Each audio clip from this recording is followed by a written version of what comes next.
Wow, it's saying that, huh?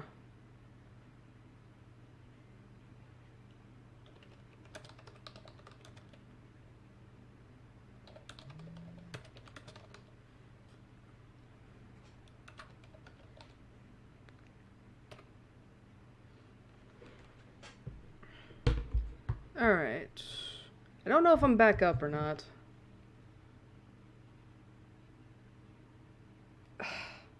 Are we really doing this?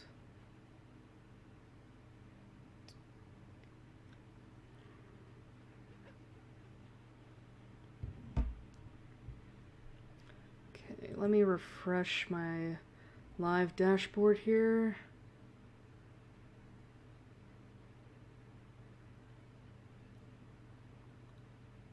Okay.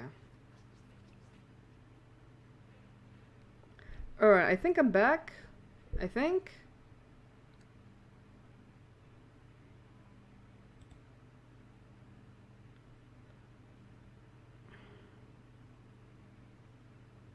As soon as my thing would like to refresh.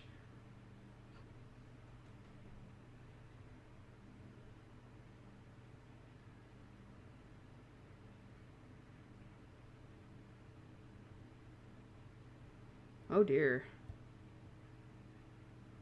Okay. There we go. Anyway, sorry about that. My internet just crapped the bed. As I said in the chat. Again, you know how it is. Just happens. But, I actually got lucky in that, it only did it when...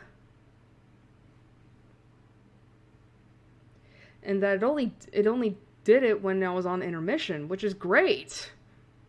Which is good, you know? It's like, that never happens. It always happens whenever, you know, whenever the game just, like, is doing something really important. So, I'm glad that it actually did it on intermission. Like, that's the, like, I don't want this kind of thing to happen, like, I don't want this kind of thing to happen at all, you know? But... But again, it's like, it's better that it does it, like, during this kind of time when it's not happening than, you know, when it actually does. But still, that sucks, though. Still, I don't like that but still, it's like, I don't understand, like, why it does that. But anyway, as I said, I took a quick, intermission break. Talked to Dad. Took a quick bathroom break. And, yeah. Thankfully, my family does understand, like, why, does understand that I don't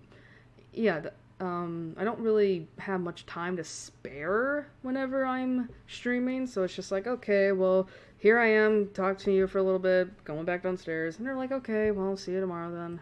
And that's fine, I like that. But still, man. I wish that kind of thing just didn't happen, but what can you do, you know?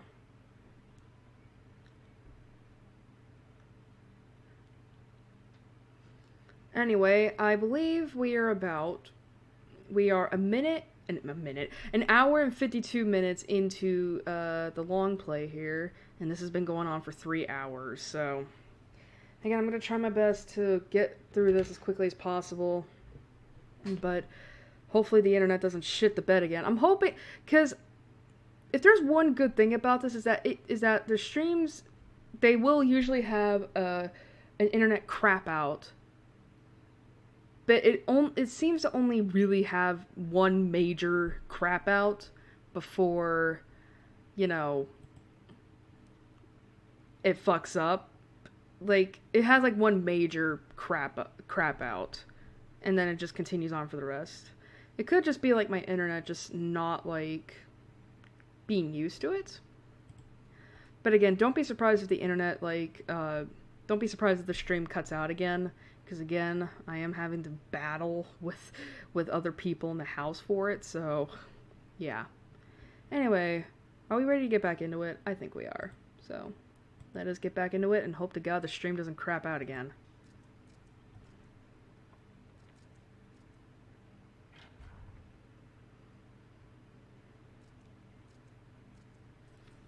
God, I really want to eat, but it's like, that means muting my mic, because, you know, that's pretty much like, it's not so much I try to be a noisy eater, but it's like, it just happens. Holy shit, 99 type 37 film. Holy fuck, okay.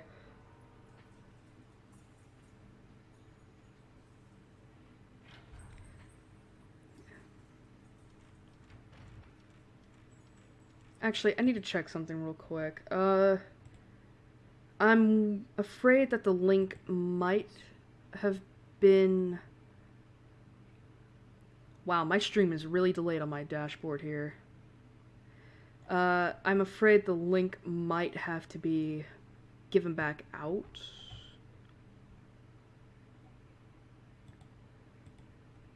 Again, let me see real quick. I'm gonna copy this. Alright, I gotta go on Twitter, see if I have to redo that. I don't think so. Oh boy, I wish I could tell. Alright, I'm gonna have to cut desktop audio out for a little bit. Just to see, like, does this take me... Is this my link? Okay. Okay, no I don't. No I don't. YMK versus... Okay. Okay, so technically this... I don't have... Technically the link's still okay. For the most part.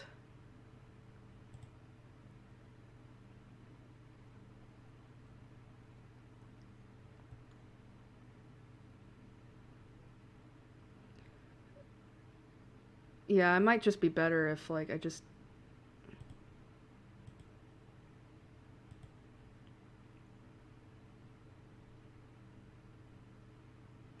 Yeah, it might just be better if I just refresh the link. Just so I'm not like... Alright. Alright, copy, paste. He, full K. Let me, okay, let me type it out real quick. Whoops! That's not what I wanted. Alright. Stream. Crapped out. New link. Just in case. Fuck. I hate typing on my lap. It sucks. New link just in case.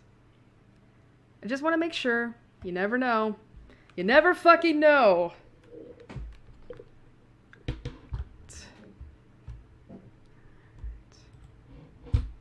Okay, we should be back up. So, let me just go back up here. Whoops. I almost just clicked out. Alright, let's go back. Oh, no desktop audio. Sorry about that.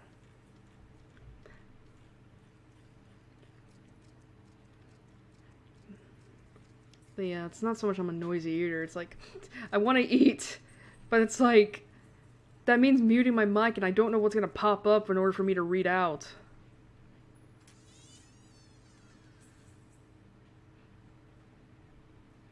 Plus it's chocolate and caramel I want to eat. That's not a good idea to eat when you're talking.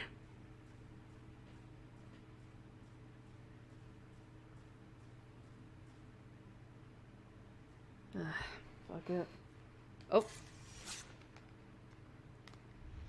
Burned man.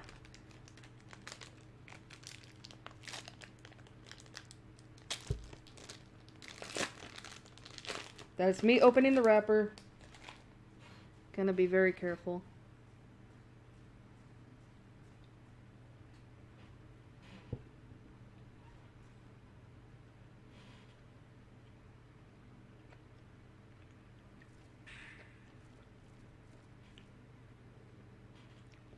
If you do hear me chewing, I'm sorry. I am trying to stay as far away from the mic as possible.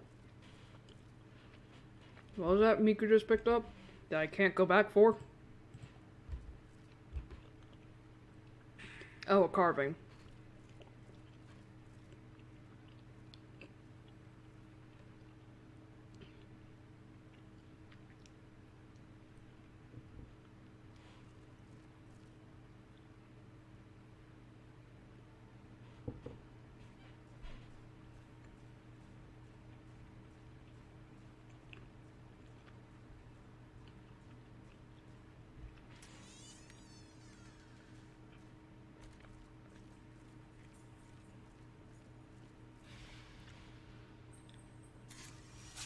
Observatory Man. He's actually important too in the next game.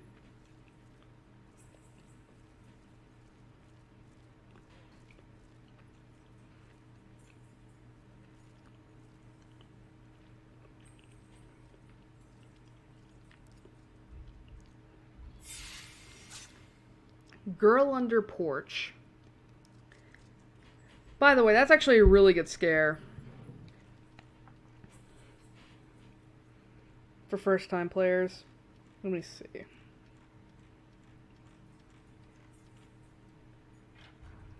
Actually, I kind of wonder if that was the, this ghost right here.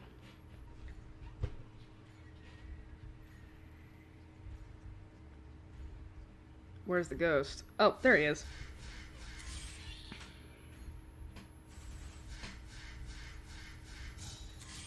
Oh no, it's not her. Okay. Thought it was.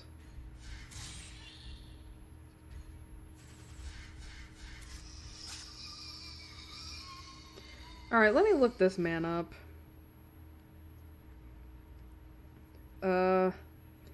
I believe he is the Bound Man.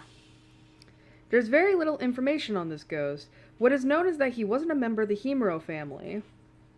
He fell victim to the curse. He is the first hostile ghost encountered. The stationary ghost Angry Man may actually be Bound Man, as Mafuyu captures its picture right before battling him.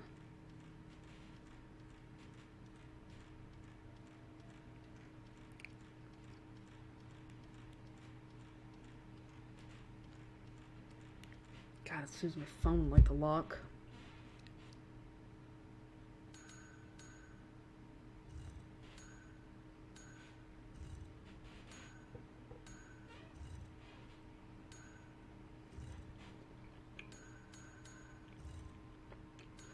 I think I was on the topic of horror movies before the internet crapped out.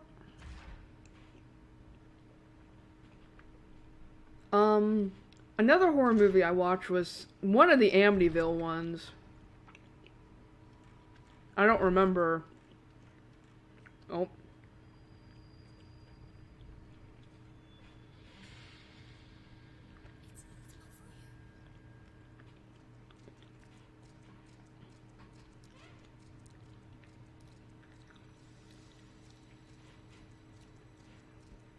Was that, I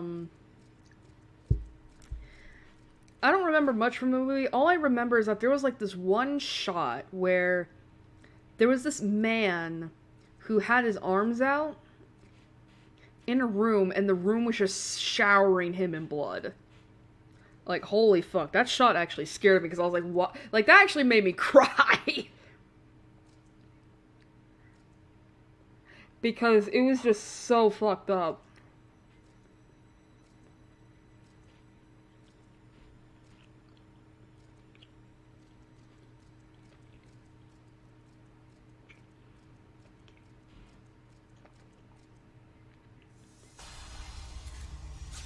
Man Before Door.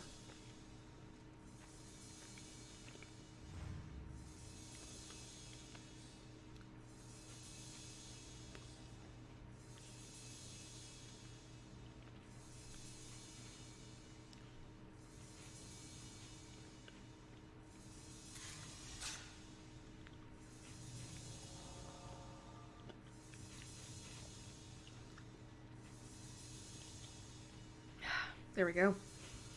Another horror movie I saw a glimpse of was, Research Scrap, The Ritual Masks and Their Meaning.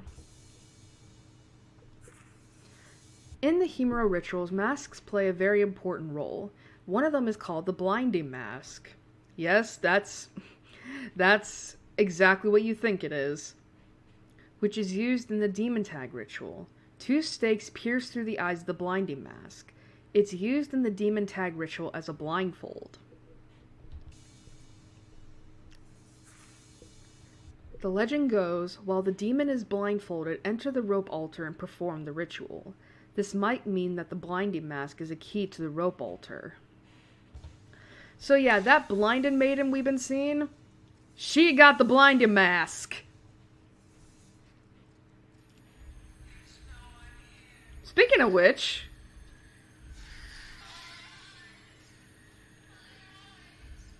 Oh yeah, I forgot that you can actually dodge ghosts if you time the evasion button, right?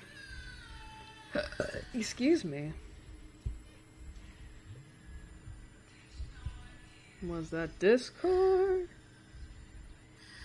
Oh, I got a copyright. I got a copyright claim. What'd I get a copyright claim for? I'm curious about that. Candles.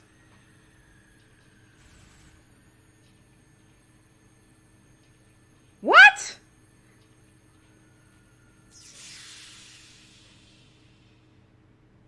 Matches. Alright, that's pretty bullshit.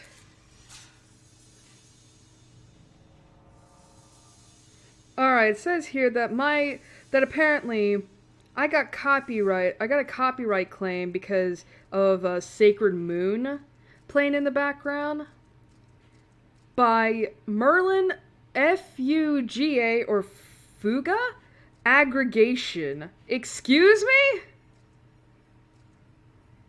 That is BS right there. Because Sacred Moon, I mean, yes, the original piece was in Kingdom Hearts 2, but the Sacred Moon I was playing was by Project Astadi. Don't give me this shit that it was claimed by Merlin. Oh man, that is very, very weird because of a certain person who goes by that name. And I know they would not do this. What the fuck? Why'd I get a fucking copyright claim on that? That's BS.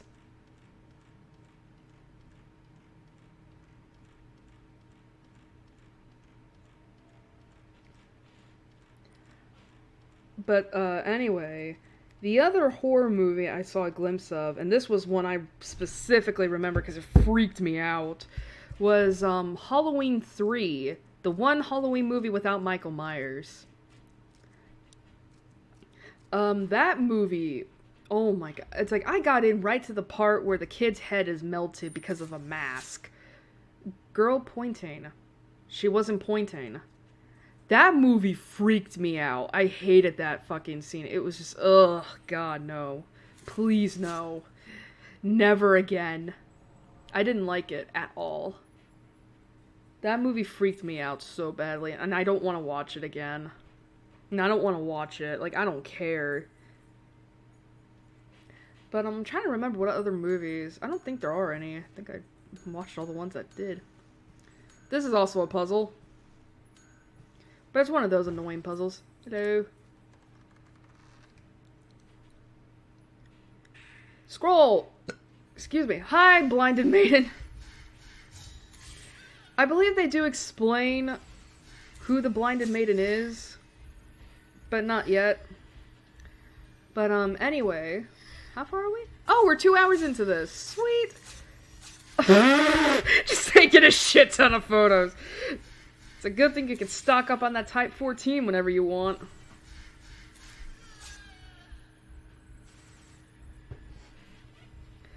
But, you know what's funny is that, you know, I bring up Michael Myers. There was actually... Me and my brother, we never watched horror movies when we were a kid, but we knew of the horror movie icons back when we were kids. And, I actually remember there was this time specifically where me and him were actually afraid of two different monsters. He was afraid of Michael Myers. I think because he did watch a Halloween movie when he was young, when he was over at a friend's house when he was younger, and it freaked him out. And I remember being afraid of Jason Voorhees because I would remember seeing a commercial for the latest Friday the 13th movie at night.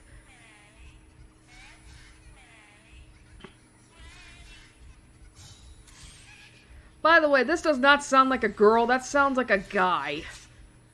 Like, if it's a girl, she's got a cold. That's going, let's play. Actually, it sounds like the... Actually, it kind of sounds like the jumping girl from Baldi's Basics. You know, just like, let's play! Just like that.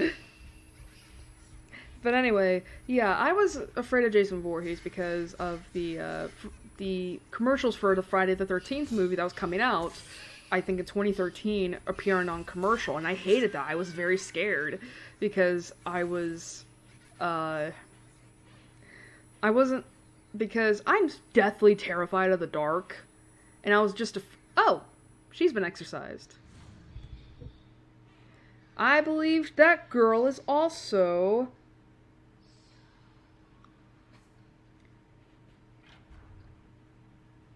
Yeah, long arms is also the responsibility of that girl. It says here that her yukata design is red with what appears to be small white butterflies on it. And apparently she can temporarily paralyze Miku during battle if she cries out loudly.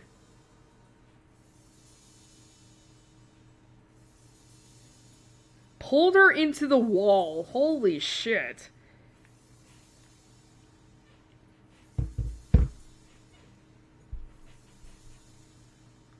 It's the doll.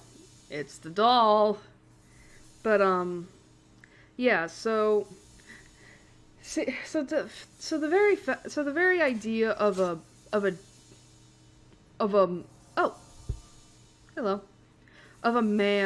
this giant man wearing a hockey mask in the dark, coming to kill me with a machete, just terrified me. And I hated it ever since. I mean, now I'm not so scared of Jason Voorhees, but even then, it's just like, oof, God, please, no. Please, I don't want it. I don't want it.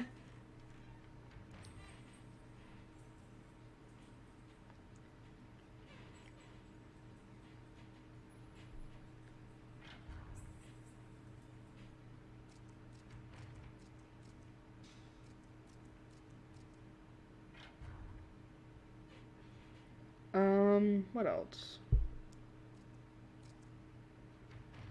I know I said we were gonna keep, like, skipping over to save stations, but it's just like, save stations? Saves? But, yeah, that's not going well, is it?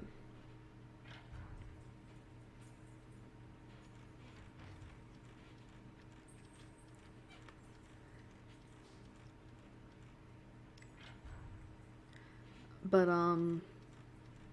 just trying to think, like, what other, like, Halloween-related stuff I could think of. Well, I guess, like, I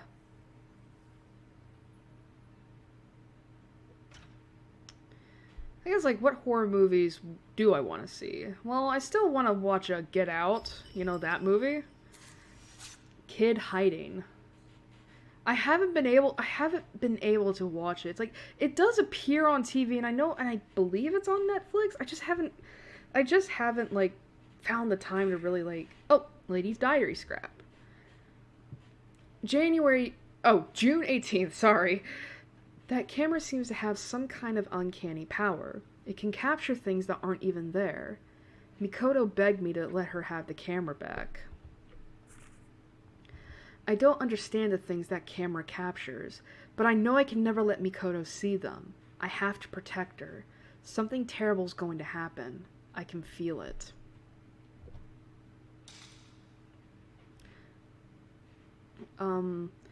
But yeah, I just haven't been able to find the time to sit down and watch it. You know, like a lot of different shows on Netflix. Seriously, man, I suck when it comes to watching shows. Like, unless, like, it appears on TV or something, I cannot, like, be fucked in sitting down and watching shows on Netflix. I've got, like, 10 different things to watch on Netflix, and it's just like, nope, we'll procrastinate on that. Seriously, I kind of feel like the only way I'll ever really sit down and watch something is if it's on stream, because I'm at least forced to do it.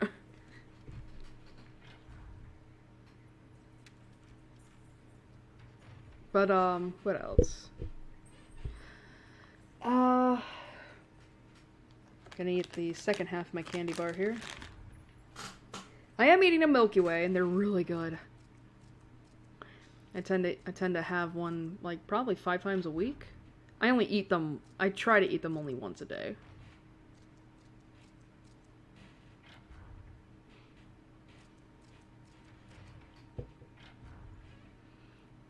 And it's only after I eat dinner, of course.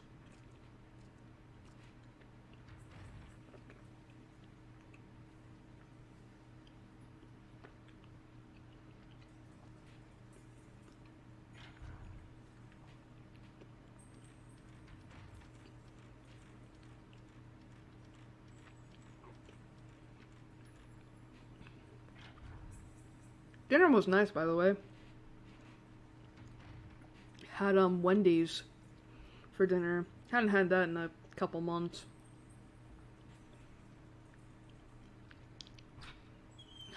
Got to try out their spicy nuggets. They're actually really good. I normally don't eat spicy food. But the nuggets actually aren't that spicy. Well, at least the last two I ate were, but not enough to be like, you know.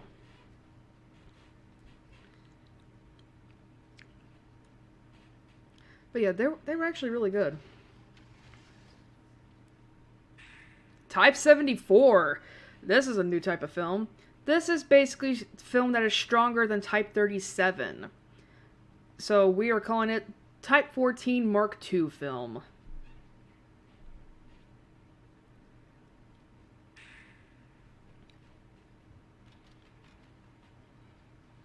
What the fuck was that? But,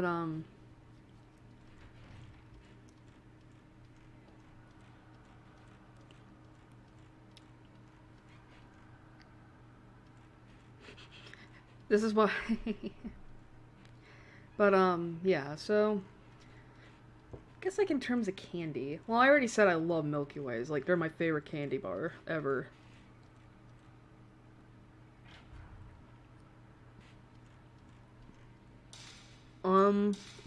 I really love Twix. We don't get it enough, unfortunately. Oh.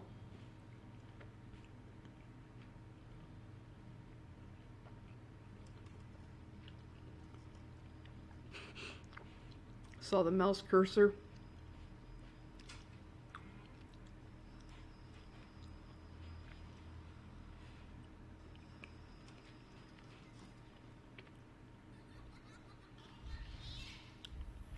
That sounds more like a fucking girl.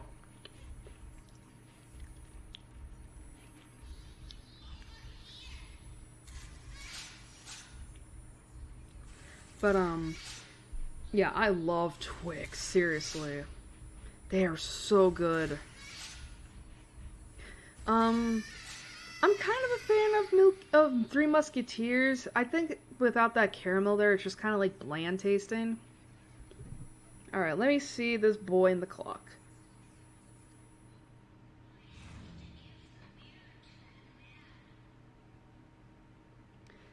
There's that mirror piece.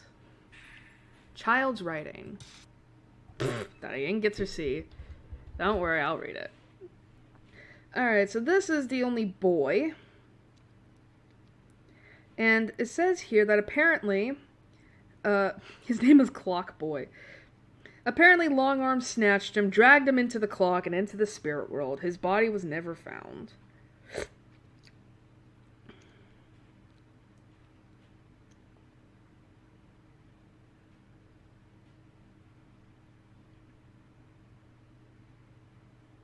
Damn it. Alright. This is the only note that this boy left behind. Isn't Mikoto ever going to come find me? We're playing demon tag and she's supposed to be the demon. Did she quit maybe? Hey, I wonder if Mikoto likes me. If she ever comes and finds me, maybe I'll just ask her. Never did. Never did, my boy.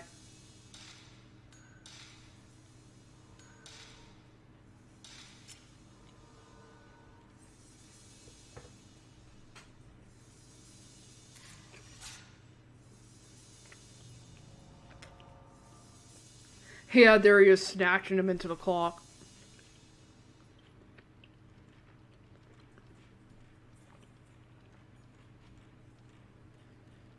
Those stairs were ruined before.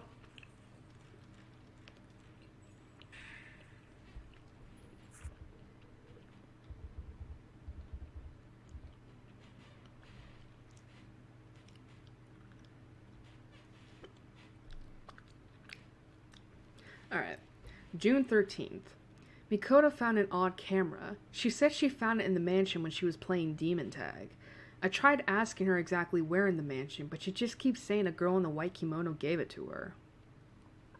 I can't find out any more about it. June 14th. I had a look at the camera Mikoto found yesterday, but I didn't see anything special about it.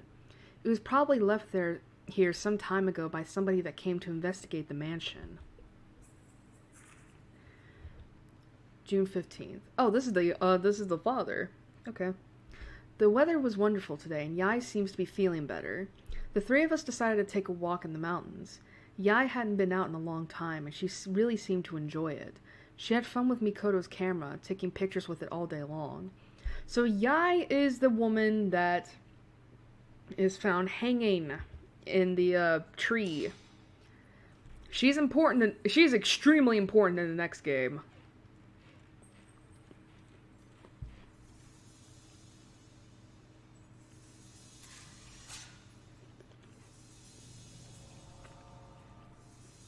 Well, we know where that is.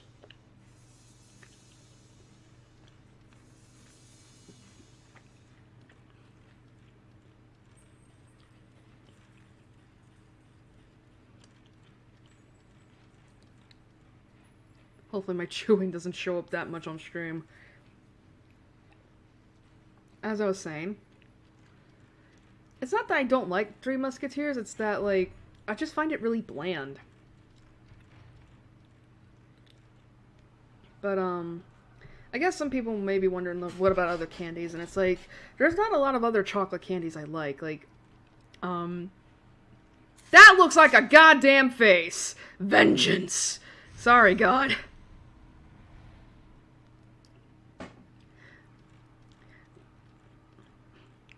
But yeah, I don't like Snickers. I don't like Snickers. I don't like the feeling of having nuts to chew in my candy. I hate Reese's. I just hate peanut butter in general. Seriously. Hi, Mask.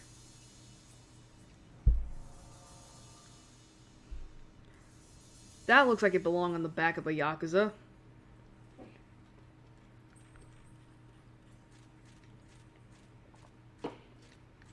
Oh, my drink got flat. Fuck. But yeah, I just hate peanut butter. Seriously. Like, I do not like peanut butter at all. So yeah, any peanut butter candy, you're not gonna get me to eat it. Reese's, Butterfingers, whatever. Babe Ruth's, I don't care. I do not want it. What else? I like candy corn, surprisingly. I haven't had it since I was a kid, and it's funny because I do have a bag of unopened candy corn here, but it was like 2-3 years ago that I got it. Knowing me though, I'd probably open it just to taste it, because I know people are gonna think that's like gross, and it's like, well, if it's never been opened, you never know if it's gonna be gross.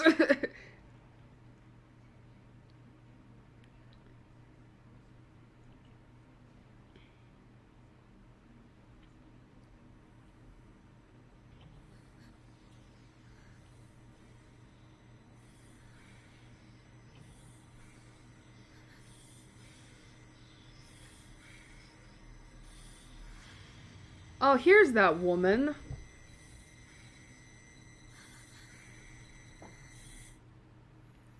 That is the long-haired woman. It says here the long-haired woman was either servant to, a member of, or a guest of the Himuro family. Which one she was isn't revealed. She was probably a remarkably beautiful woman when she was alive.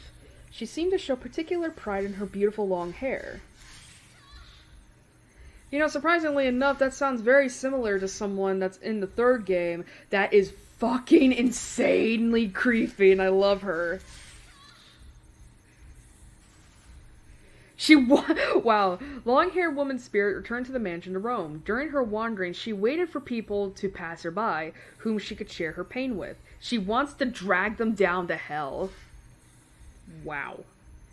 None of the battles with her are mandatory. She's a random encounter ghost.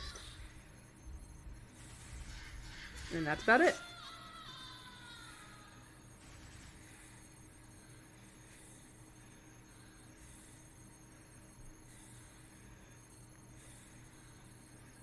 Oh. Wait, what? Who the fuck was she?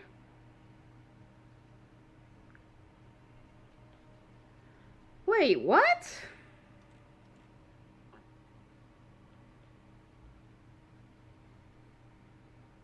Okay, wait a minute. Wait. She's a random encounter. What the fuck? Evil woman. Wait, what? That was her! That was the long-haired woman! What the fuck? She's supposed to be a random encounter ghost! You know what? Whatever. You know, whatever. It's fine. It's fine.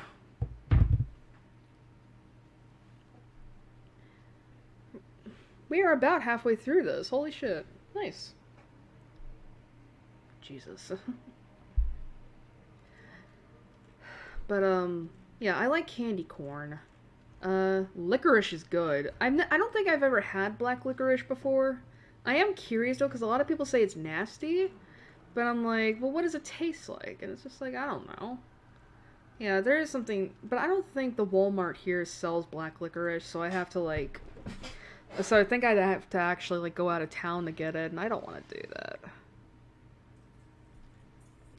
And I know people are going to be wondering, like, why do you have to go out of town? And it's like, because the place I live in is actually a very small town. Like, 5,000 people live in it, which is ironic, which is weird, I know. But basically, we only really have, like, a Walmart and a Saves-A-Lot here, along with a Dollar General, Dollar Tree, and I think that's about it. But yeah, there's not a lot here. And the Walmart in the Walmart here is small. Oh, there's that instrument.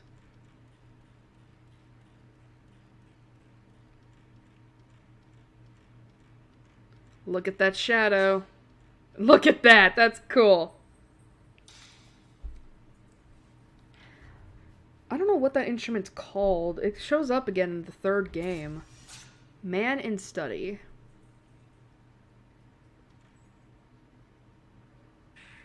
Mafuyu's note. It looks like the ghosts of the women with the gouged out eyes react strongly to sounds. If I'm really quiet, I can get away without being noticed. Okay, so there is that gimmick in that game. Okay. So the gimmick is there.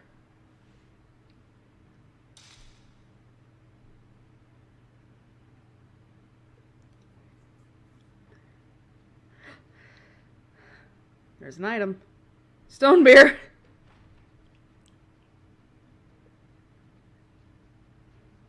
Alright, I think the next cutscene may be the one I'm thinking of, where I have to explain something, because it's actually very possible to get confused here. But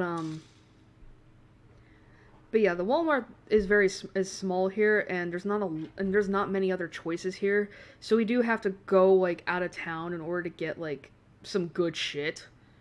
And we're basically like an hour out. So, and that's a lot of money and gas. So, you know, don't want to do that. Let's see, candy corn, but I have a love-hate relationship with Starbursts. Like, I do like Starbursts, but they are so fucking sweet. Like, holy crap.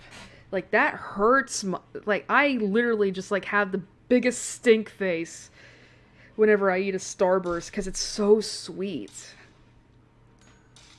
So it's like, and it's like, I just can't eat them. Like, it gets so bad that, like, it's like, I literally can't eat them. So I don't try them out very often.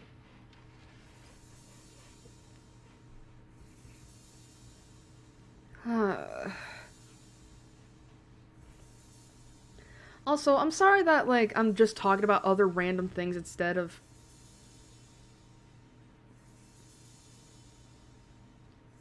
You're actually gonna find out what happened to Mikoto. And, I am gonna admit this right now. She didn't die. I mean, obviously, she's still dead in this game, but not in the way you think.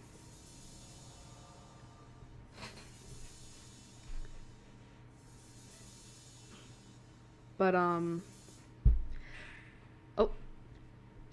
June 2nd. Since we moved to Himuro Mansion, my research is progressing even more quickly than I had hoped. The other day I found some documents left by the last master of the Himuro line. They say he went on a murderous rampage and then committed suicide.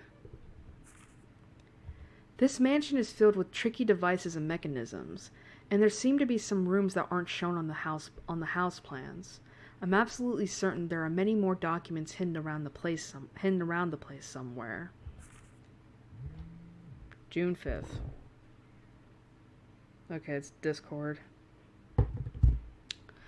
I know people in this area are standoffish by... Okay, June 5th. I know people in this area are standoffish by nature, but the locals here are especially reticent when it comes to talking about the ritual. The rope shrine maiden, the holy mirror, the calamity... I'm sure the ritual must be the key to understanding all of these legends. But yeah, I'm sorry that I'm just talking so much about, like, other stuff when it's like, I should be talking about Fatal Frame. But there's only so much you can talk about that that pertains to the game without bringing up specific things that you kind of run out of topics. So... More Type 37 film. Long arms? Nope. This woman. Man, she shows up a lot in this chapter. He's just like... Oh, I thought he was just running. He's like, no, fuck this, man. Fuck this woman.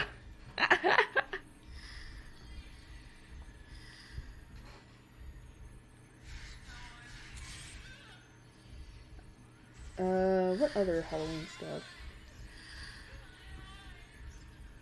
Oh, I love Tootsie Rolls. I love that. I haven't had those in forever. I love Tootsie Rolls. They're so good. Like for real, those were the I love Milk Duds too. Milk Duds are really good. They're very chewy, but they're really good. I actually remember getting them like every week for a little bit when we moved here, but I stopped that because the problem is with Milk Duds is I tend to put a shit ton of them in my mouth, and I drool whenever that happens, so it's a little too messy of a gross mess, you know? I do like Whoppers, and they're basically like chocolate jawbreakers. Those hurt my teeth though, and so it's like I don't really like to eat them that much. There's a peephole. Or a peeker. Who knows? But yeah, it's just one of those things, you know?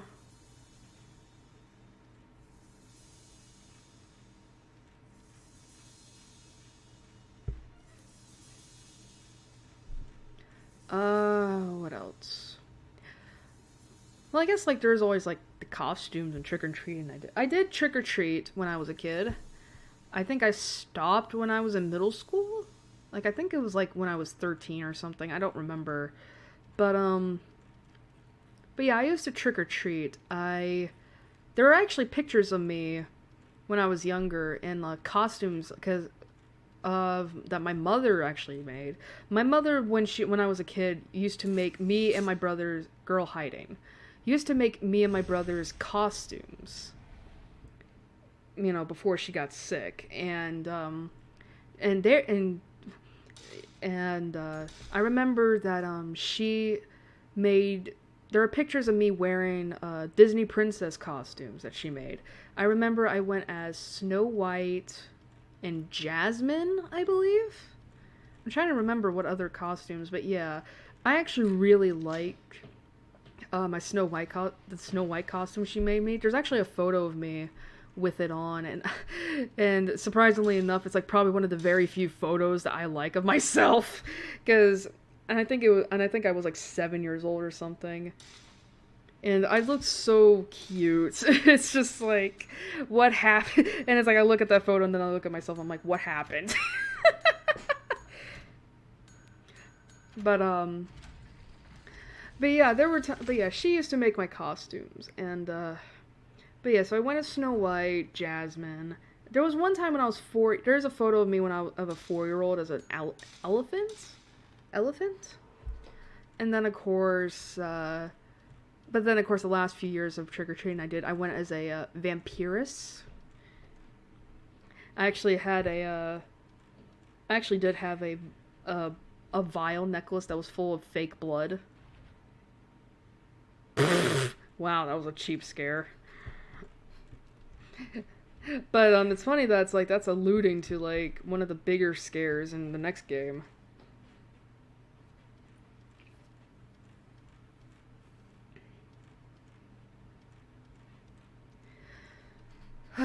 But yeah, I remember that whenever I would go trick or treating, it was usually with my brother and my dad because and my mom would usually stay at the house to give out candy to everyone. And there was actually, I remember one Halloween, I was young, and I remember that it was after we were done trick-or-treating, but it was still early enough that like, okay, trick-or-treaters are still out, we were just done for the night, that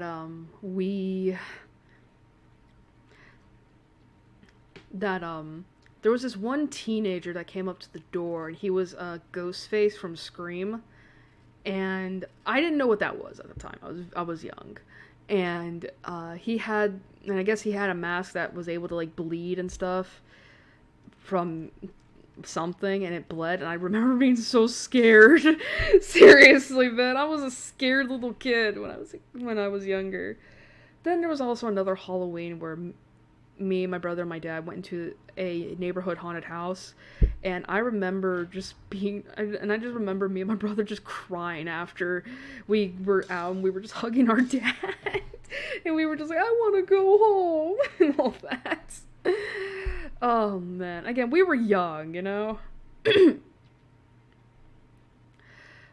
actually went to another haunted house, but this was when we were living in Florida, and it was at the zoo in Jacksonville, and we went there, and there was one moment in particular, I was holding on to my mom, because this was actually one of the few times my mom went out with us, and I say that because my mother had some health problems that affected her looks, and she was self-conscious about that. And so she was kind of insecure over it, so there were a lot of times where we would try to go out as a family and my mom would just stay home because she didn't want to have people looking at her. But this was one of the few times that she went out. Oh, this is the stuff I have to explain.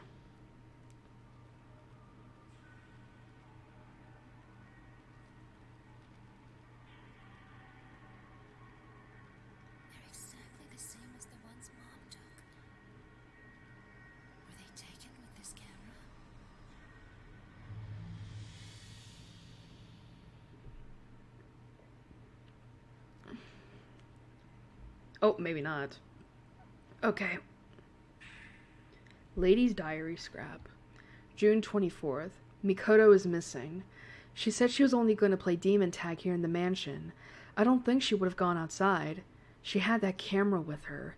None of Mikoto's 4 friends have come home either. It's as if they've all been snatched up away by ghosts.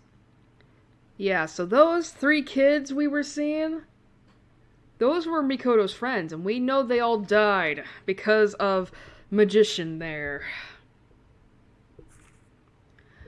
June 27th. It's been 3 days since Mikoto was snatched away from us. Everything has been so strange. Ever since we moved to this mansion. Ever since we got that camera. If I lost my sanity now too, I wouldn't have to think about it anymore. I could be free. I can see them. I can see them now even without the camera.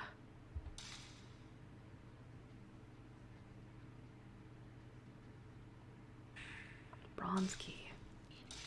Oh.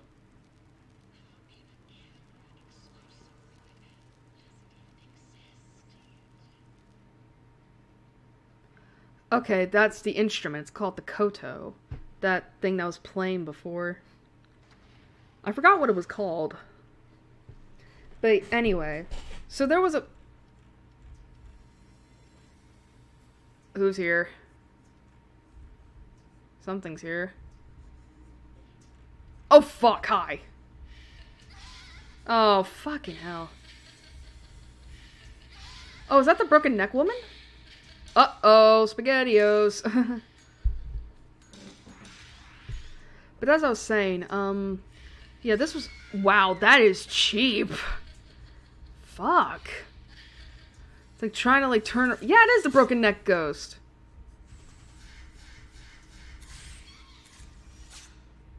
But as I was saying, oh my god, my bro. But as I was saying, there was one time... But yeah, we went to the haunted house in the zoo, and my mother... And I remember we were going into this one particular section where there were people that would come out and scare us. Holy fuck. I would not be surprised if I caused my mother hearing loss that night. Seriously, I was holding on to her arm, and so her ear was right next to me, and whenever I screamed, it was right into her ear.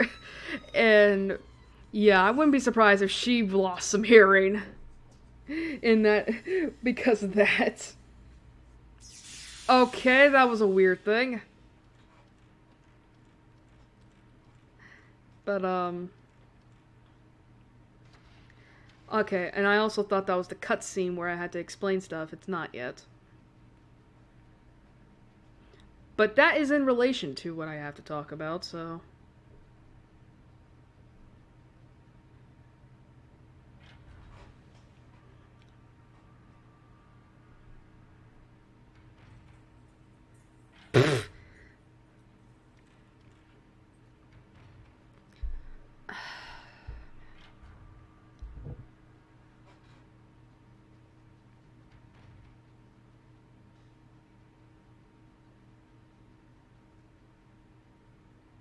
Let's see what's on Twitter.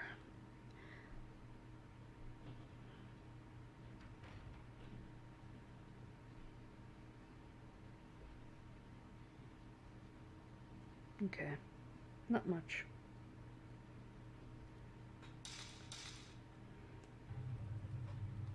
I came to research the Yamuro family's secret ritual because this blinding mask is the key to the door. The altar's got to be behind this door. God, this voice acting.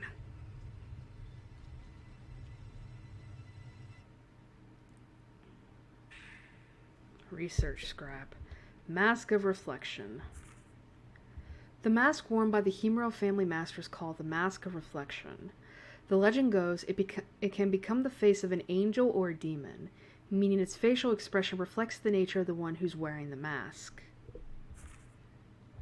Inside Himuro Mansion is the mask room, where all the masks used for the rituals are kept, and the Mask of Reflection serves as its key. The document mentioned that the mask, when worn by the master, turned into the face of a demon at the last ritual.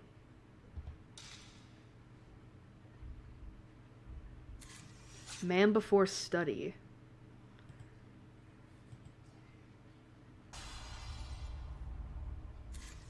Observatory man!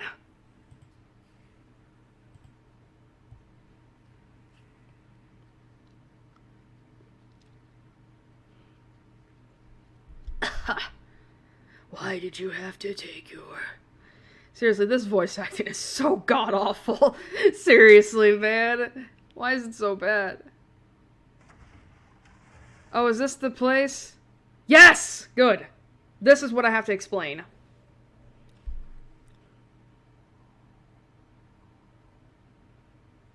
I think. Suicide warning, by the way.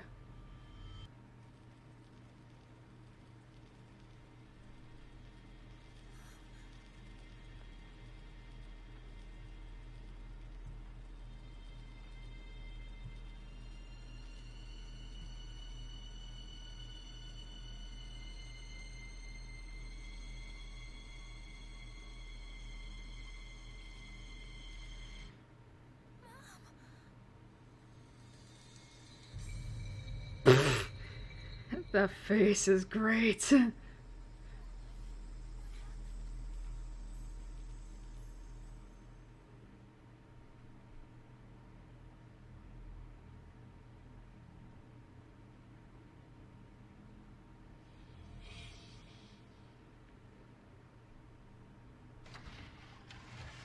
Okay, let me explain. So, you can see Yai hanging on the tree branch in the beginning of that cutscene, right? I've seen some people, when they play this game for the first time, they believe that, you know, when Miku says mom, that Yai is her mother. I'm gonna clarify that right now, no, Yai is not Miku and Mifuyu's mother.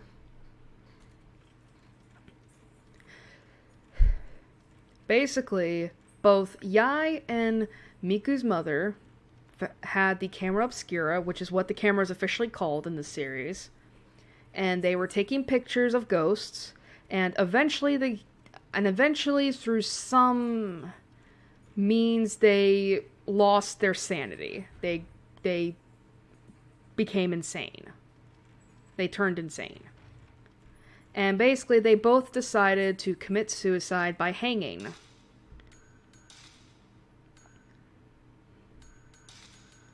So that's the clarification. So let me say this again. Yai is not Miku and Mifuyu's mother. They just I mean, I kind of understand the confusion behind that. But no, that was basically that cutscene after, when it flashed back into sepia tone, was basically Miku remembering her mother's suicide and remembering the events leading up to it.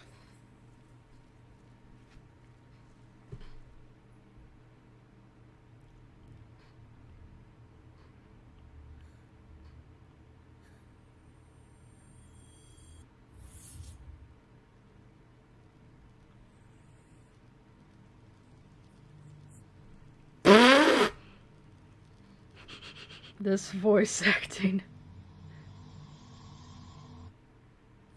Yai, how could this be?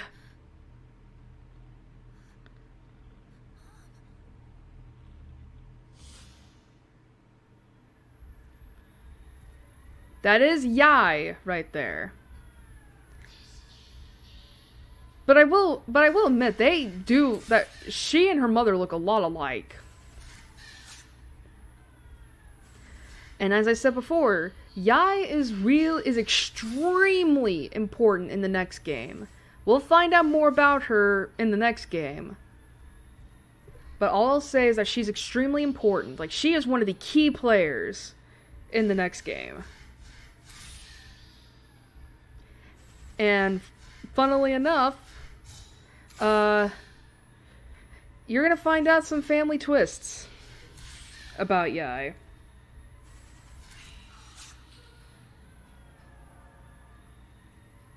Alright, let me explain Yai.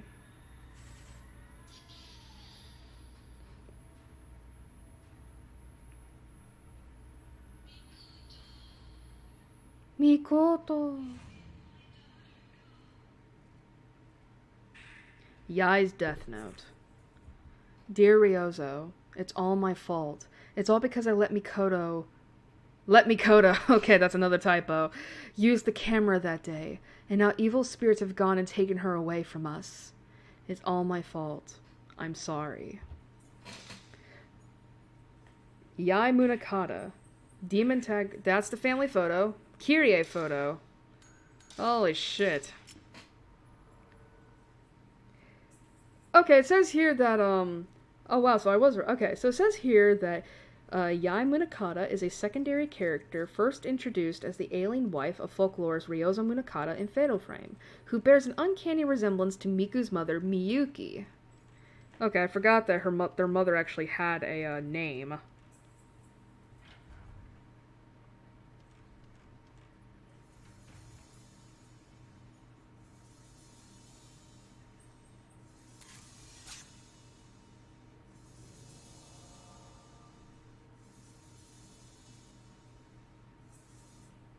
Wait, is that her?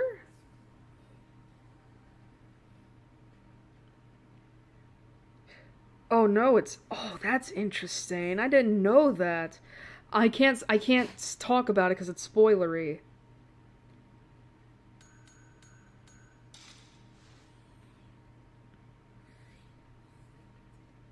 Yeah, actually, that's funny. It actually says here on Yai's profile pic, Kagome. Oh, I'm gonna talk about that. It actually mentions on here that Yai Munakata looks so similar to Miyuki Hinasaki that a lot of fans confused the two during Miku's flashback where she discovered her mother's body.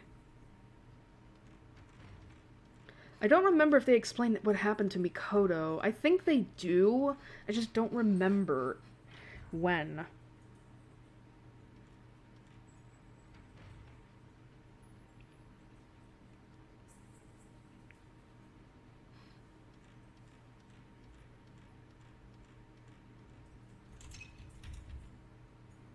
Overexposed. Oh, is that what they died from? Okay, it says here that this illness is never given an official name in the games, but is hinted out throughout the series as being a dangerous side effect, an often deadly side effect to using the camera obscura. Apparently, it occurs because using the camera to photograph supernatural beings creates a link between them and the user while simultaneously exorcising them. If the camera is overused and the link becomes stronger, the user may eventually fall prey to overexposure and eventually die. While not all users of the device have suffered these conditions, it's possible for any user to contract them. Duration is unknown, several days to years. Victims are usually users/owners of the camera obscura. Age of afflicted varies. It's connected to the camera obscura. And reasons for overexposure, overuse of the camera. Physical signs/symptoms. Ability to see spirits. The user will be able to see spirits and other ghostly apparitions without the use of the camera at all. It's unknown if this ability can be passed down to other generations as a result, or if it only affects the user directly. Hearing voices. Hearing voices and whispers of unseen entities and long since past events that one couldn't hear before. Obsession with camera and taking pictures. The user becomes compulsive, taking pictures frantically and wildly without any purpose. They are unable to stop thinking about what the photographs may reveal and become addicted to it. Possession. In some cases, the user can become possessed by spirits that have been captured within the camera. Suicidal tendency/death.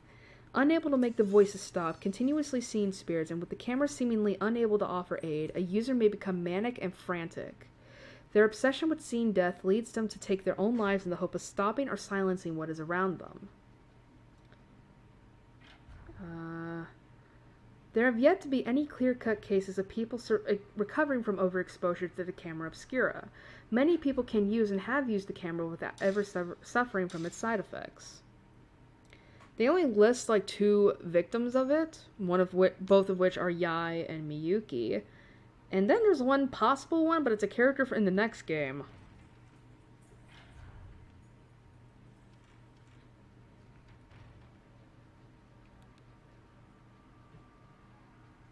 But anyway, going back to what the mention of Kagome, I guess I should finally bring up my whole, thing here in terms of Fatal Frame. Basically, some people may be wondering, how did I become exposed to Fatal Frame? Well, it was, as I said, I discovered the series back when I was in middle school. What the Okay, that's a fish. Sorry about that. I became exposed to the Fatal Frame series in middle school. In fact, I think it was shortly after I had gotten my diagnosis with autism, and that's a whole video and that's a whole thing in of itself. But basically, I basically found Fatal Frame through a Let's Player, and he LP'd the first 3 games for the first time, and I watched all of them, and that was basically what got me hooked. And yeah, so that's my exposure. But what brings this up into Kagome territory was that I actually do have my second phone with me. I've had 4 cell phones in my lifetime. My first one actually got pickpocketed in high school, so I don't have it. I still have the other phones.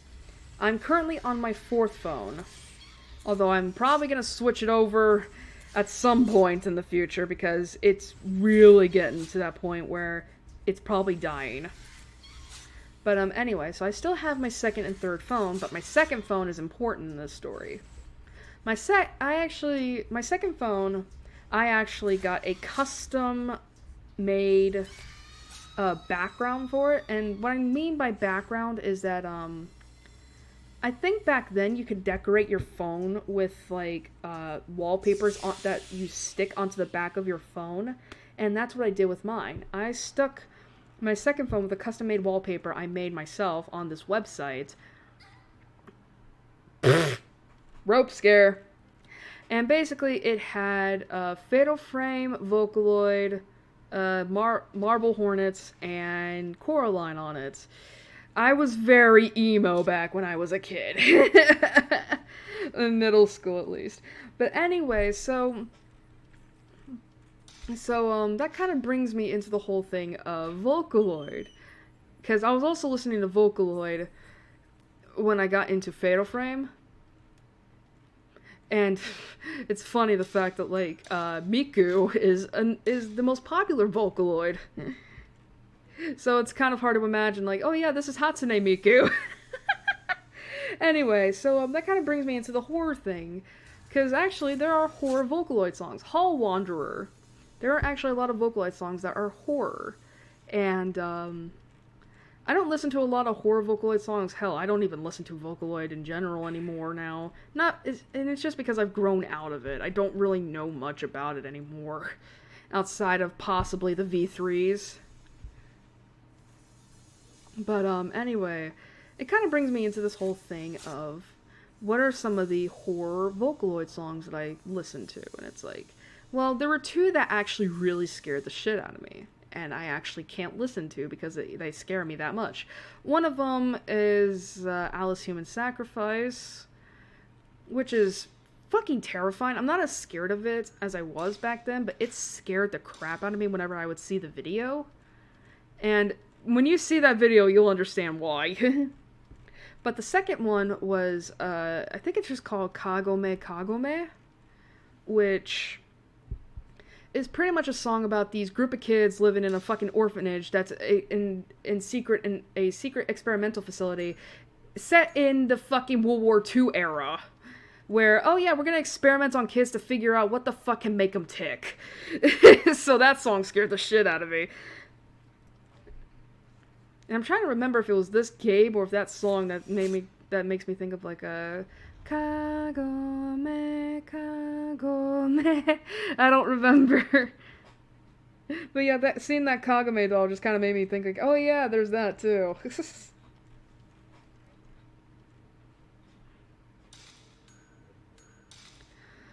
Holy fuck, this stream is just going all in all circles of non sequiturs and crap.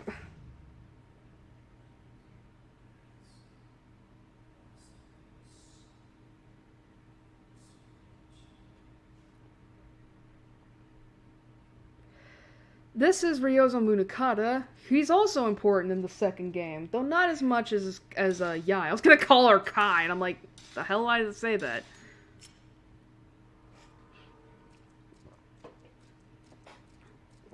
Oh, excuse me. Oh, I hate flat soda.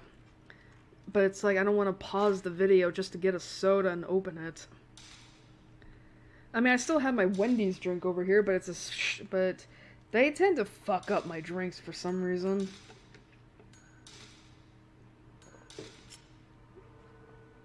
And this does not taste like Diet Coke.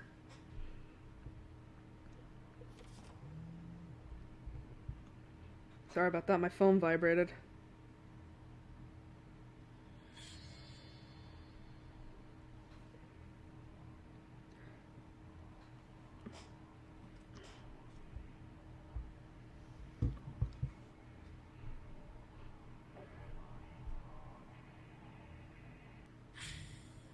Alright, I'm gonna give out a warning right now.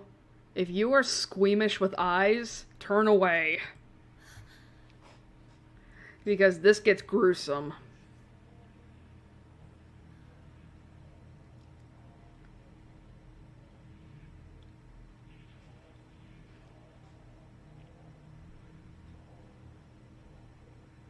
What's that? That's the blinding mask, Miku.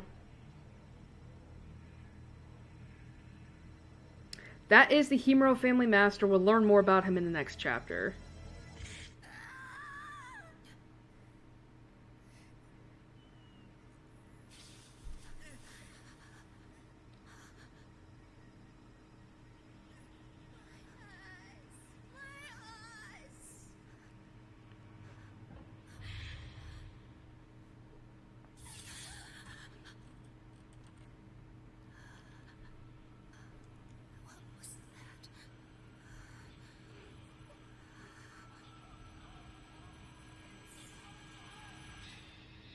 So yeah, her eyes were pierced by the blinding mask.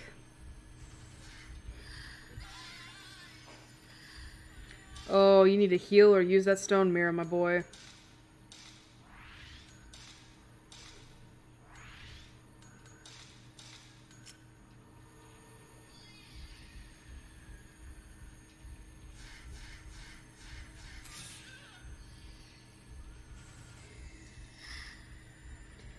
What the fuck? Why would you do this? Damn it. Why would you do that?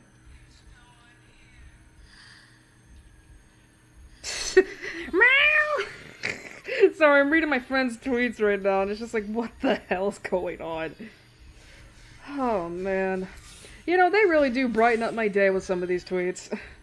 Because it's just like, you know, I kind of question it, but then I'm like, you know what? That's just them, and that's fine. Love you, by the way, if you ever watch this. Fucking hell. Seriously, I need to get another phone because my lock button is so busted.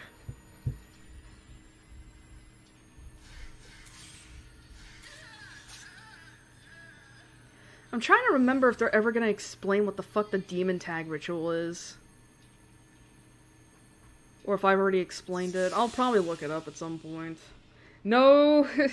I'll probably do that. Research scrap!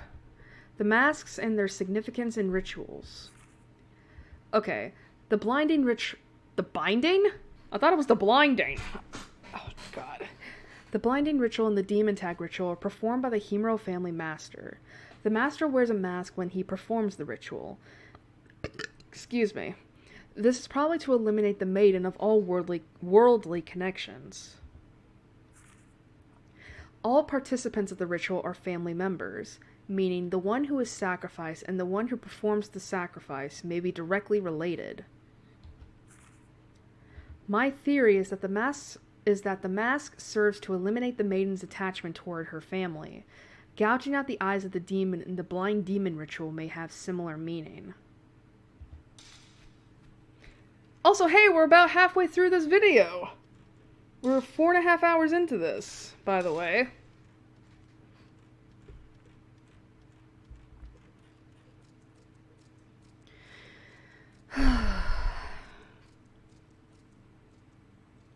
I know people are going to be wondering, like, wait a minute, if we're already halfway through this video, and we're only on chapter 2, there is only, like, 4 chapters, and the 4th chapter, I think, is pretty short. Like, I think outside of just, some stuff in the beginning, the rest of it's just a boss fight, so don't worry. Mafuyu's note. I felt some especially powerful energy off of that woman in the white kimono. I think she's probably the one behind this mansion's curse. I have to appease her spirit somehow, before anyone else falls victim to this mansion. Oh, and boy do you. I have to find out what exactly is keeping her drawn back to this world. And why did she let me go when she had me, I wonder? Maybe that has something to do with it. Oh, it does! It fucking does! Also, my tweets just exploded.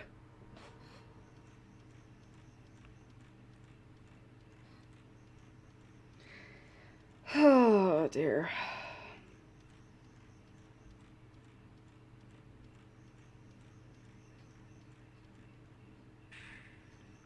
Herbs.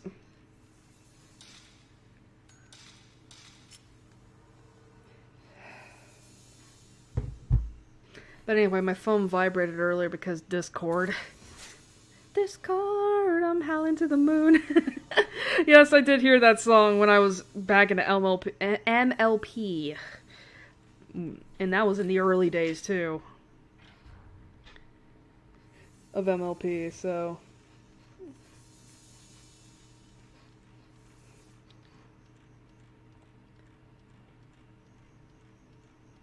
Save state. Save state. Save point. That's it. I think this place is particularly important in the next chapter.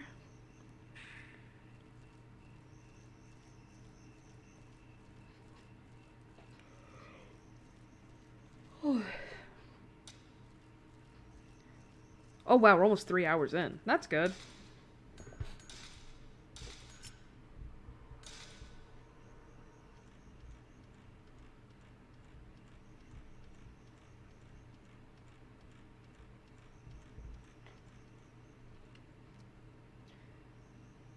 Here's the upside down pentagram. I'm trying to think though if this is like if this upside down pentagram is on purpose or if, you know, it's just a coincidence.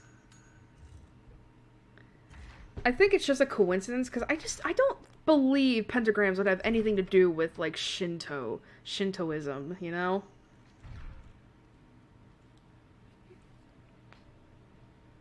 Discord, I'm howling to the moon. Da, ba, da, da. I don't know the rest of that song.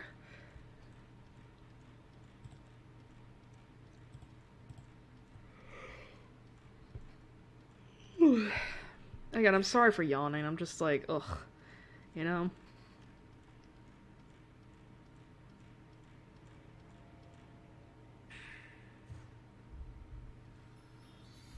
Wait.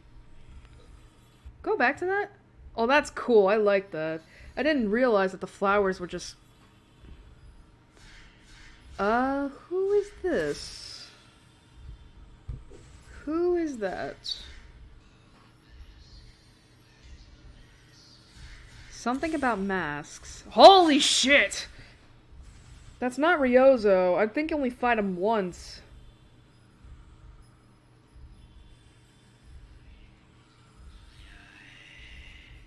Oh, that is Ryozo! He just said, yeah, he just says Yai. Actually, because Yai is such an important figure, why the fuck did I not mention her voice actress? Blah, blah, blah.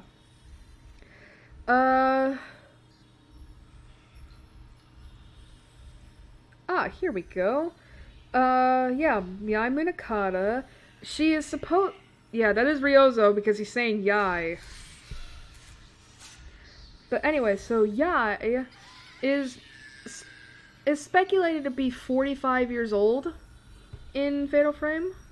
And we don't know who a Japanese voice actress is in this. But she is also voiced by Bianca Allen, who, if you don't remember, is the voice actor for Tomoe. Oh, he also says Mikoto. Okay. Let me see Ryozo.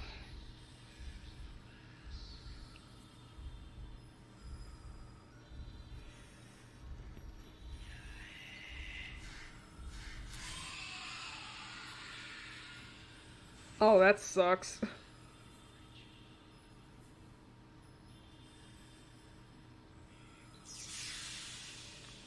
He is not exercised yet. There is a boss fight with him in the Hellfire Gate.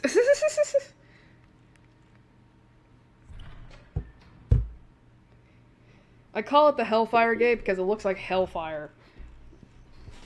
Hellfire, hellfire.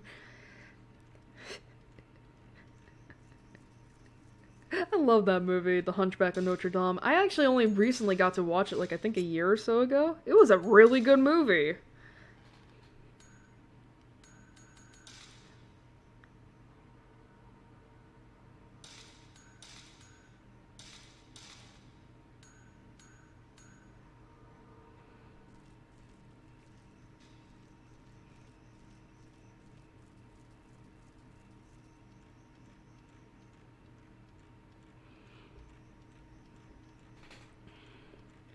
You know, I kind of wonder if the shows all what that were on back then are still like. How should I put this? Like, I remember whenever like Halloween would show up, that like at least for me, like Nickelodeon, Disney, and the Disney Channel and Cartoon Network would always like have all these like Halloween specials on. I kind of wonder if some of those specials are gonna appear again this year. Probably not. Man, it just seems like. Did my phone go off again? No. It just seems like, the older I get, the more my childhood just seems to, like, fade away into obscurity.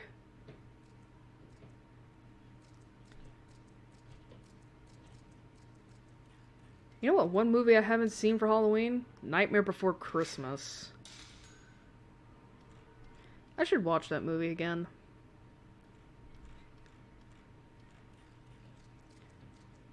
Speaking of movies I recently watched when I was a kid, I had to do research for Beauty and the Beast because I planned on writing a AU of it for my characters. And I got to watch that movie again recently, like I think 2 weeks ago.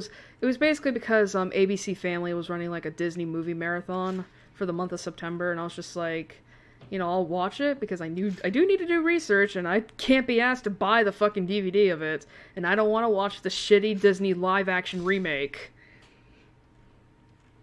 But holy fuck, man, I haven't watched that movie since I was a kid before recent. So I finally got around to watching it. Holy crap! Did I realize, like, oh my god, why is it that when I grow older I notice all these things? Like, like the character of Gaston in Beauty and the Beast, like, I never realized how much of a fucking misogynist he was. I mean, because I think the last time I watched Beauty and the Beast was, like, when I was 6 or 7, so I was very young, and I obviously didn't know what misogyny was back then. And it's like, I never realized how much of a fucking misogynist piece of crap he was until 2 weeks ago. Holy shit. Oh, I don't remember this room. Like, but yeah, like, I was just like, oh my god. How much of this flew over my head when I was a kid? Like the fact that he was planning on having Belle's father. Oh, there's the blinding mask. Like the fact that, he plans to have, like, Belle's father committed to an insane asylum because he wants to marry her. It's like, holy fuck. Hi, Ryozo. Man in Hall.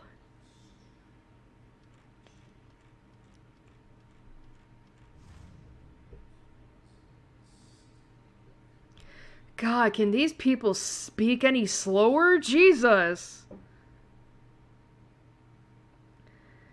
But but yeah, and then it's like, and something I noticed, I don't remember, because, you know how the first song in the movie is, like, when Belle's going to town and they're talking about, and they're singing about how weird she is because she loves to read and crap? I, I don't know what it is about that song. Like, you know, it's fucked up, the fact that, like, that they're basically, like, making fun of Belle because she loves to read, but, it was something that kind of occurred to me after I watched the movie, that I was like, wait a minute. Every time that, like, because both men and women sing in the song, every time a woman, like, mentions, like, Belle's beauty or whatnot, there's always a man that says, yeah, but isn't she so weird that she reads? And it's just like, holy crap. Holy crap. This is like... It's like, oh my god, man. It's like, apparently they don't like a woman that thinks. It's like, what the hell happened? Why is so much of this movie just flying over my head?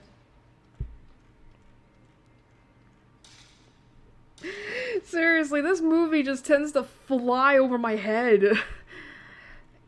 Oh my god, I really should do that with other Disney movies now. Just, like, watch them now when I was, you know... Get movies that I watched when I was a kid and then watch them now and be like, and just be amazed at how much stuff flew over my head because I was so young at the time.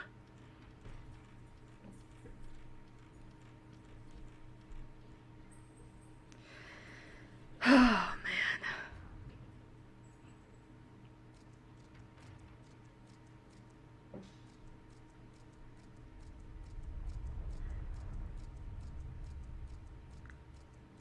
Oh yeah, I just remembered. I never finished talking about horror movies I want to watch. It just devolved into a tangent of, like, why I'm not able to sit down and watch Netflix. I did say I wanted to... Those are earthquakes. I did say I wanted to watch Get Out. I still haven't done that. What other horror movies are there? Again, I'm not a big fan of horror just because, like, you know, I don't like gore. And Get Out is not very gory from what I remember. I feel like some people... Hi, Ryozo. I feel like some people may be like, you know, are you gonna watch, like, the other movie made by Jordan Peele, like Us? And I'm like, I don't know. I already know the plot of the movie. I mean, I know the plot of Get Out too, but a lot of people have just said that Get Out was just so good. And a lot of people... It's not that Us wasn't good, it was just, like, it was different, you know, from Get Out, and I can understand that. It's like, is that, like, I like to think the horror kind of, like, just has, like, I like to think the horror, like, it has a huge genre, but then there are many subgenres, you know, like, a psychological horror, you know, that kind of thing.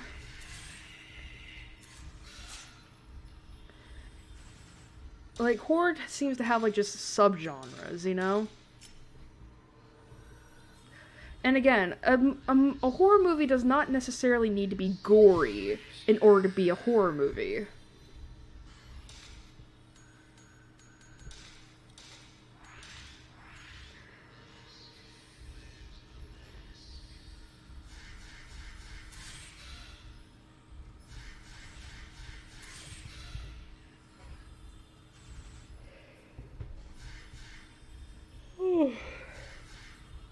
God, I have to go to the bathroom again.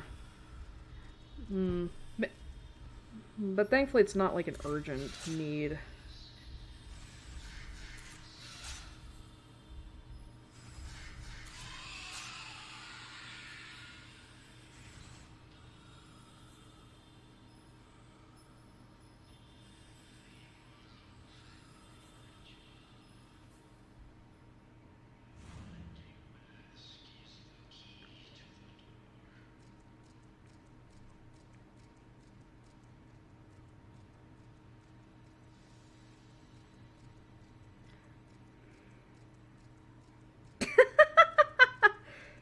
Sorry.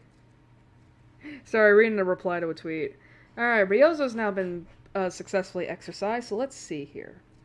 It says here that he is speculated to be 46, and we do not know his voice actors, either in Japanese or in English, so that sucks.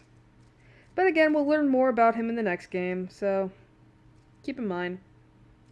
Actually, you know what's funny? Is that...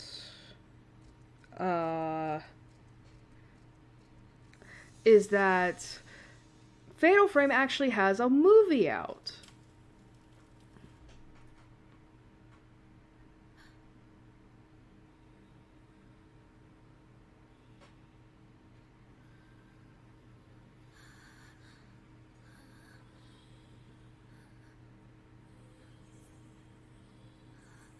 That's totally fucking creepy.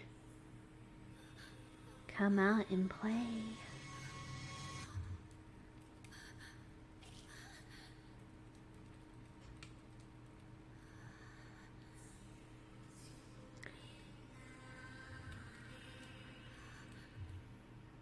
Are they singing in Japanese?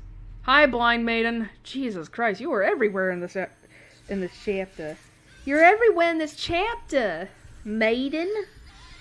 Alright, I'm looking up Mikoto, because I think we're about ready to see the end of Chapter 2.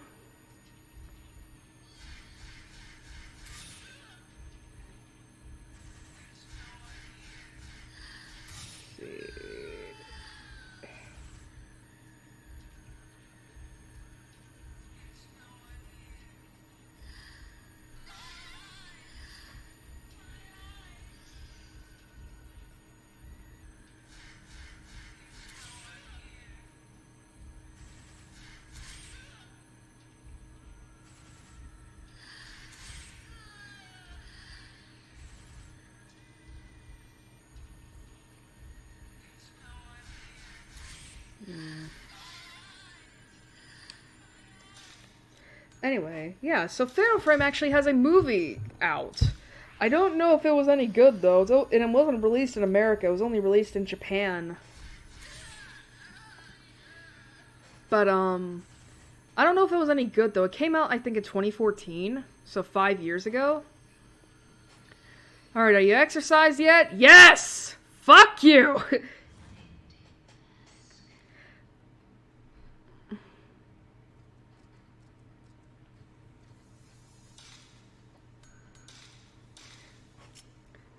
But, apparently, I heard, but, excuse me, but apparently there are, like, oh, gotta shut up.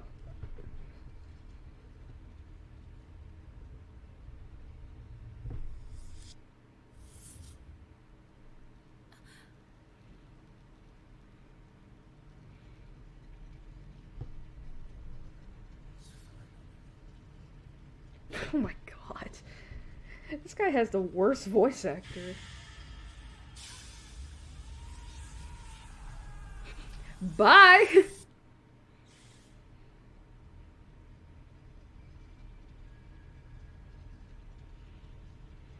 So yeah, he died.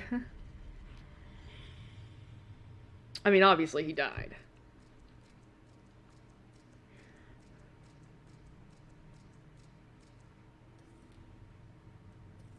Speaking of which, there's his body. And he looks as skinny as ever.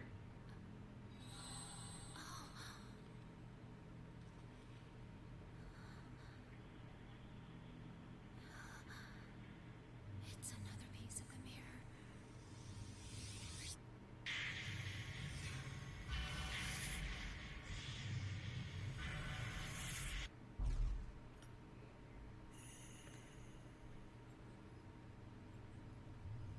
Might want to run.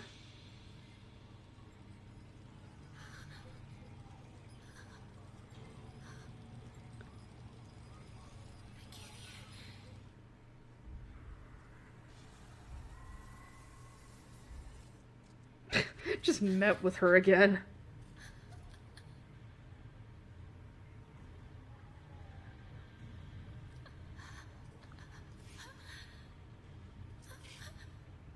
Oh, I never realized that Miku wears earrings. Like, look, she's got a little, hoop, earring in her ear. I never realized that. Oh, shit! There goes the end of chapter 2! The Calamity. Third night. Damn, that was a quick end.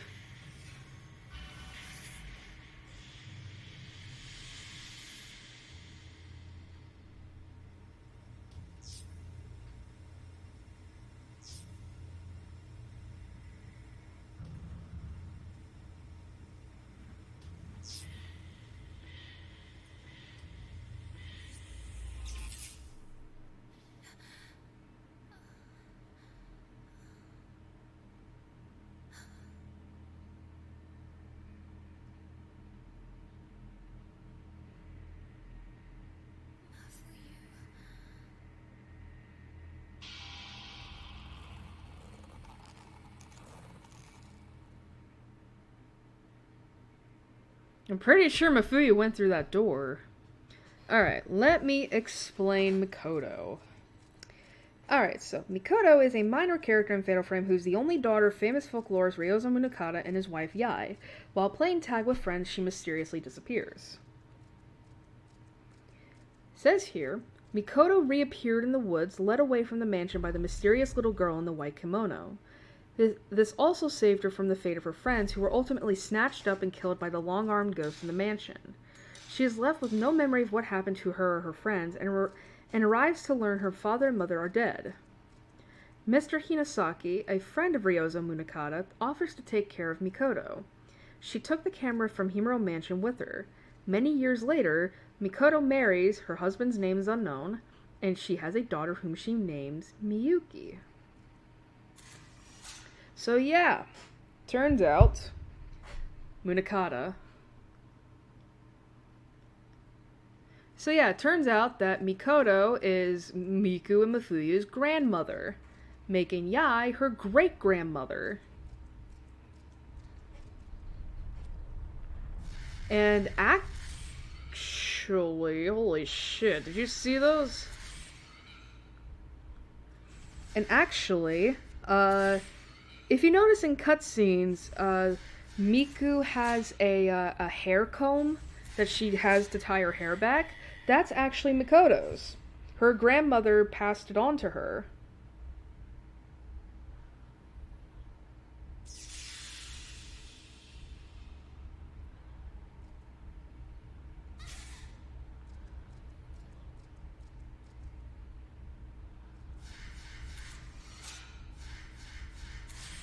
So yeah, in a way, she did live. I mean, she's dead now, obviously. But she did live for the rest of her life, so in a way, she lived, died, but lived. In a way.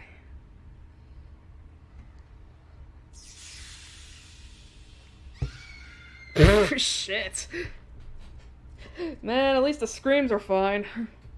I feel like Miku's the only one who's actually trying in this game. My god, that guy had a baritone.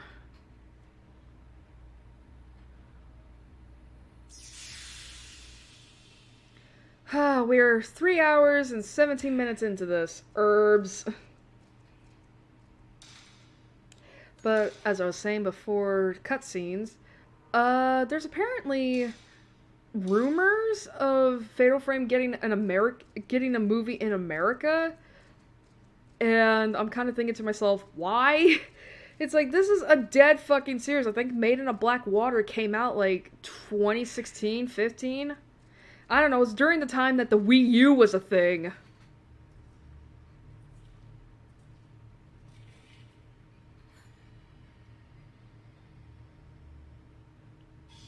Oh hey! Oh hey, bro! Don't you recognize me? Nope. Man, these cutscenes just begin and end. The Calamity. The Calamity. In the year 1837, on the 13th day of the 12th month, the strangling ritual failed and caused the calamity. Malice escaped and 1,347 souls were lost. The Malice. Who wrote that? But but yeah, I'm also kind of just like not really wanting a movie of Fatal Frame in America. Like that'd be cool. Don't get me wrong, that'd be fine. But considering that Fatal Frame is primarily an Asian setting, I mean, for God's sakes, there's no way you could fucking localize this.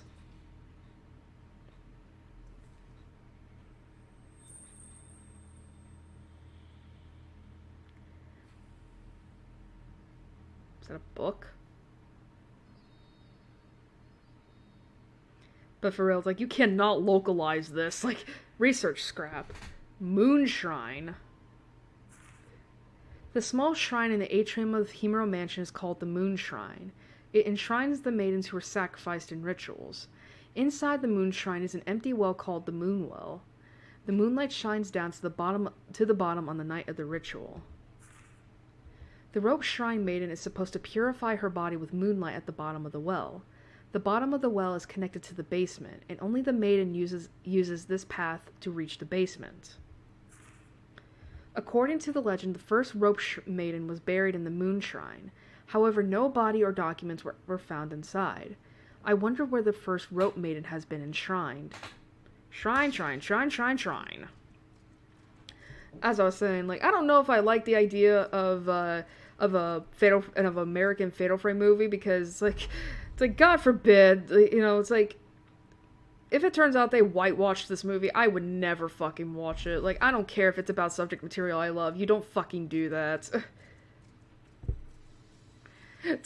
Although it would be pretty funny, just like, they whitewash the shit out of this and they get Scarlett Johansson to play as the protagonist. What the fuck? Oh, it's an earthquake. Okay, I was like, what the hell is that? But yeah, it's like they get Scarlett Johansson to play the protagonist, and she just sits there with her emotionless acting. And I know people are gonna be like, you know, that's mean, and it's like, the bitch is fucking taking roles away from, you know, Asian actors, you know, the person, you know, the people that can actually fit in the movie. Not to mention, she defended a fucking pedophile recently, so fuck her.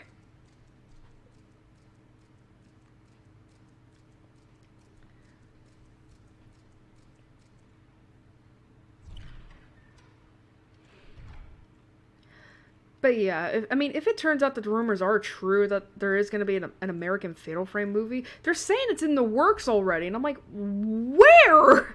I don't even know, like, what studio has the rights to this. Also, that is Mist. I think that is a ghost, but it's Mist. Let me see. I think it's a minor ghost. It's called a floating face. That is supposed to be a face. The floating face is an ancient ghost of a man that died long before the calamity occurred. The ghost is so old that it lost its shape over the passage of time. It probably came to the Himuro Mansion by crossing over from hell when the Hell Gate opened. So this is a literal fucking demon. You cannot see floating face at all without being in finder mode with the camera obscura. There is only one mandatory battle with floating face. Any other encounters with this spirit are simply random battles. Dude, can we just call the fucking thing, like, you know, like demon hell, you know, demon?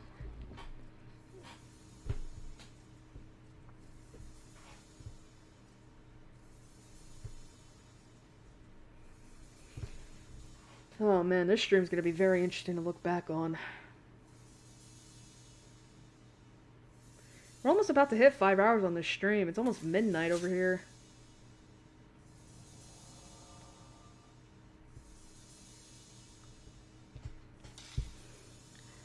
Oh man. Well, we're about to hit an hour, so...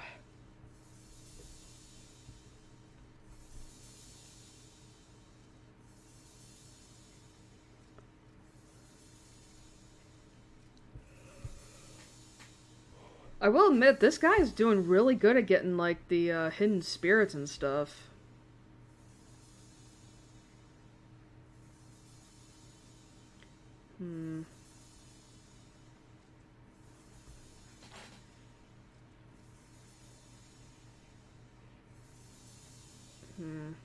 I think there are some hidden spirits you have to, like, back up from in order for the reticle to get it. Crashed woman.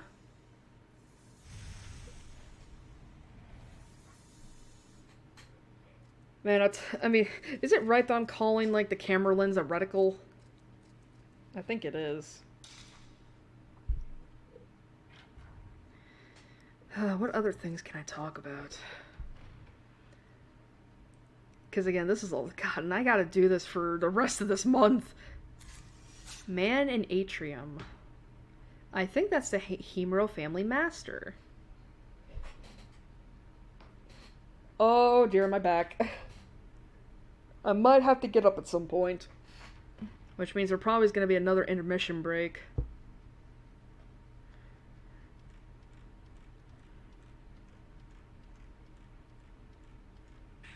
Herbs.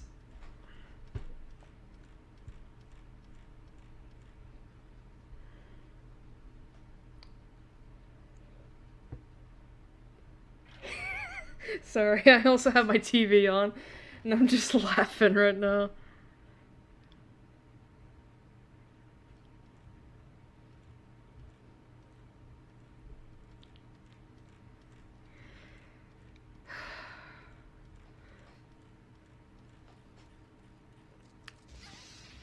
Hi, Thunder.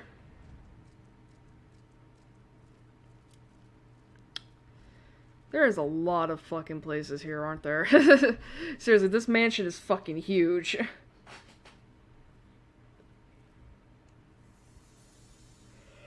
Oh, here we are again. Sorry.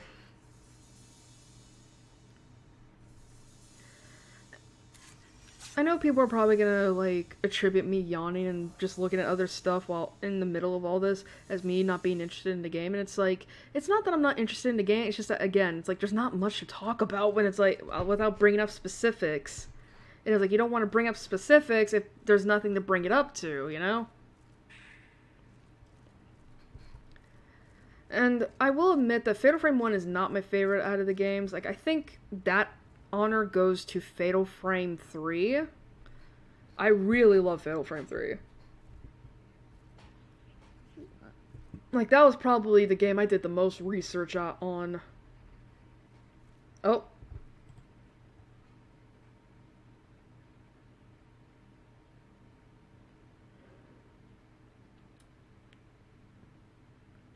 I saw that thing. For anyone who just got a buffer, I saw it. I saw the thing go from green to orange. Okay, it does seem like it fixed itself pretty quickly. That's good. So sorry about that buffer. Thankfully nothing was going on, so you didn't miss anything. Is it the ghost? Is it Yai's dead body?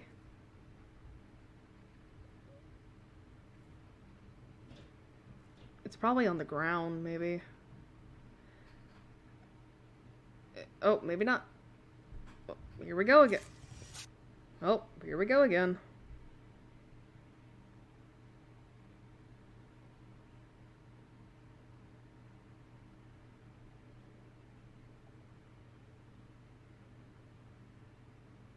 Are you good, stream?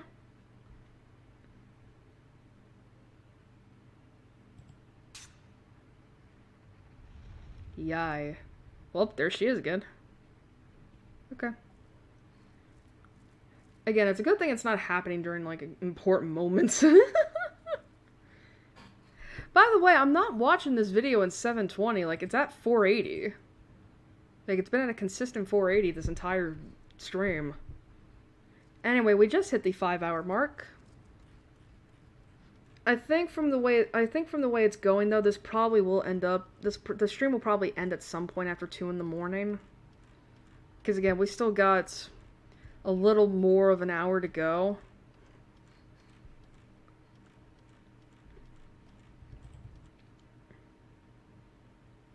Oh, I think my stream just... Oh, never mind.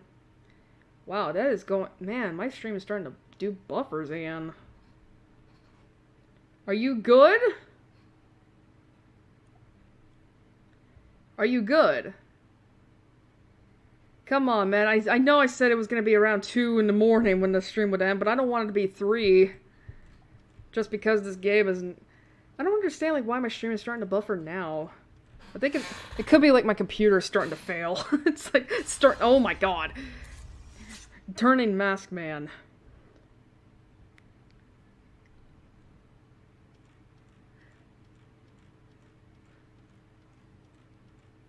Yeah, I don't understand, like, why it's starting to buffer now. It's like, I was expecting that, like, in the first 2 hours. I mean, I know that the major internet crap out happened after that, but still.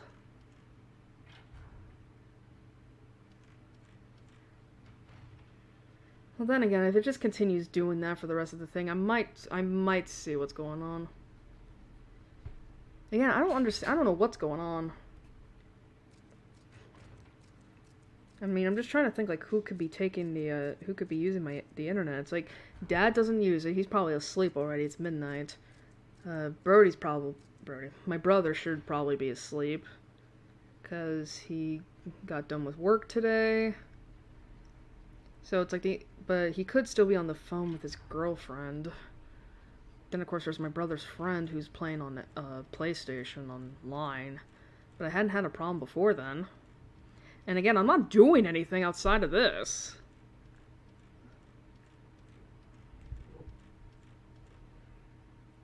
But as I was saying, yeah, Fatal Frame 3 is probably, like, my favorite out of the games because it's so good and I love the message. Like, I love the message and I just love it, you know? But, I think...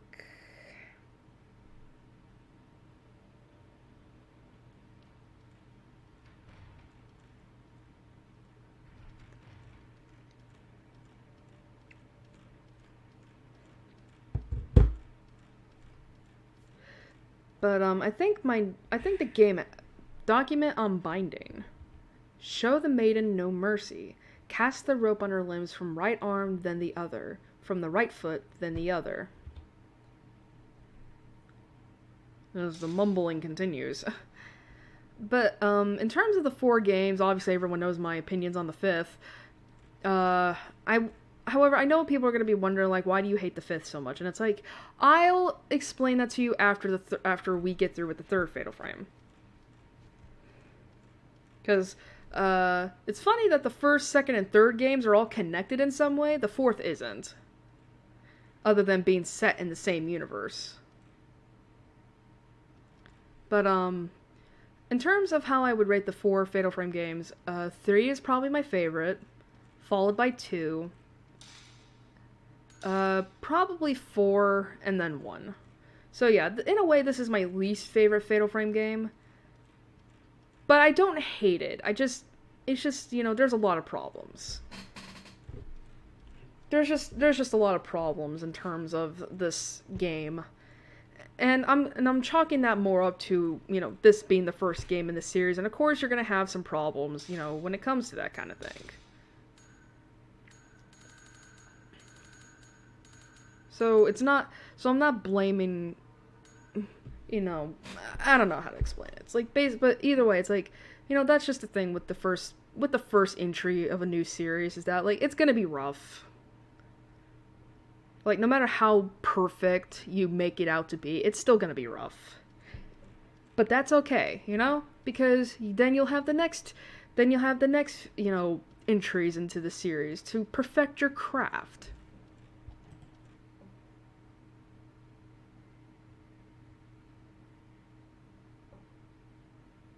There it is again. There's that buffer. I don't understand what's going on with the buffer. Uh-oh. Just did it again, 2nd time in a row.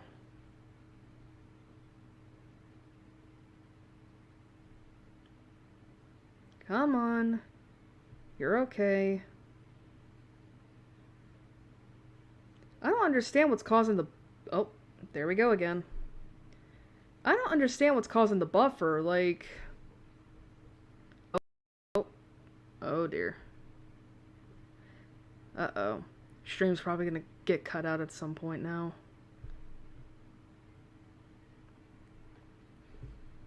Oh, there we go. There we go. There it is.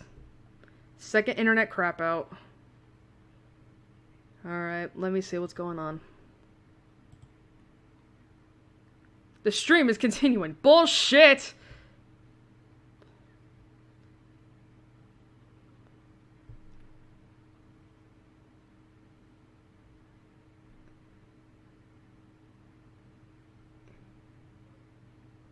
There it is again. What the hell is going on? Something's going on with the internet right now. It's shit in the bed. Alright, are you good? Nope.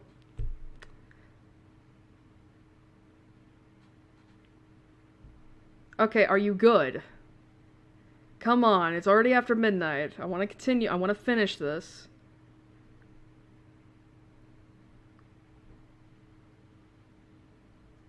Are you good?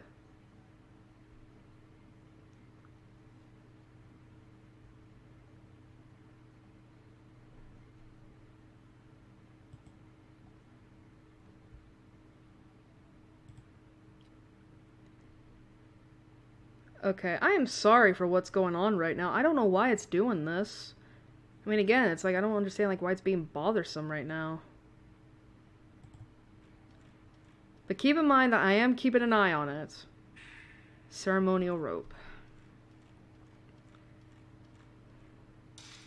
But as I was saying, like, there's nothing... Oh.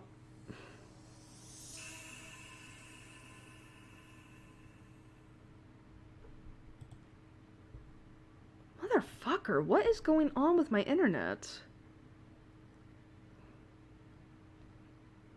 Seriously, I don't know why it's just doing this. Like, I don't understand, like, what is going on here.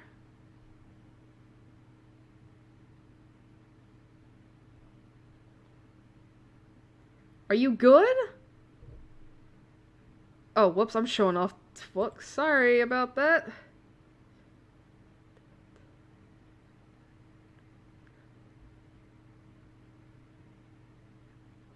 Sorry, I was looking at the thing here. Oh my god, what is going on? I don't understand what's going on here. Holy shit, I'm on like 144p here. I do not know what the hell is happening. Okay, I'm gonna like...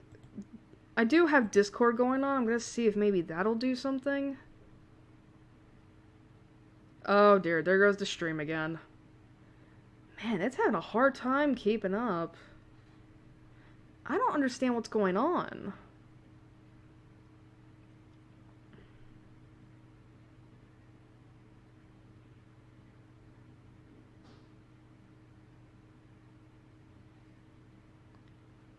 Are you good? Can I continue?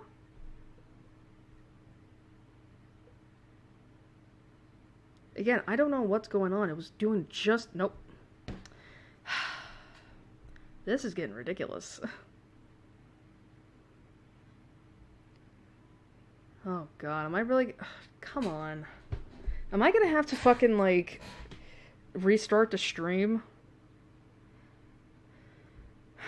It says here YouTube is not receiving enough video to maintain smooth streaming. As such, viewers will experience buffering. Well, maybe if my brother's bum friends wouldn't be on the internet so fucking much, I wouldn't be dealing with this. Oh dear. Oh god. Stream's gonna get cut off, I know it.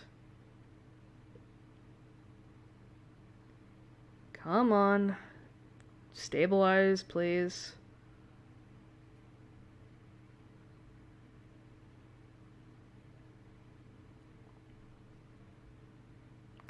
God, come on. It's like I want to finish this video.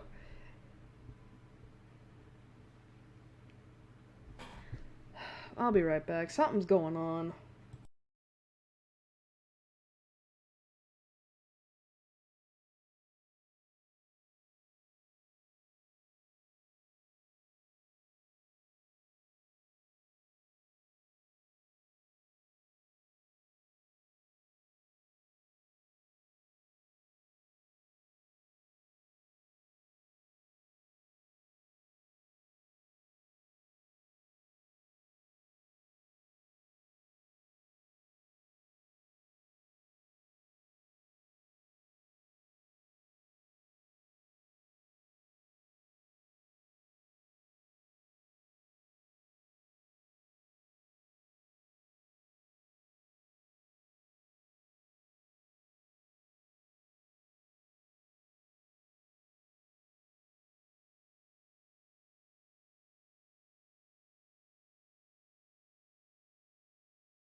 Alright, I think I know the explanation.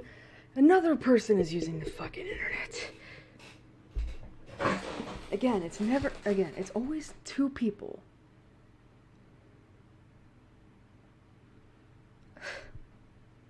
I just want to continue this video.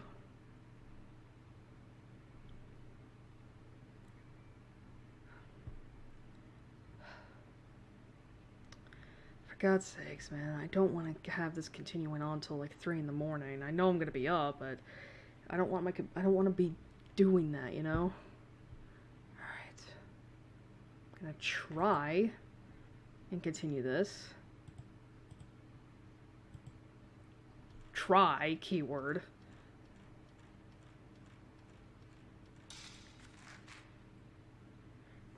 Oh, are we really gonna get the same fucking cutscene?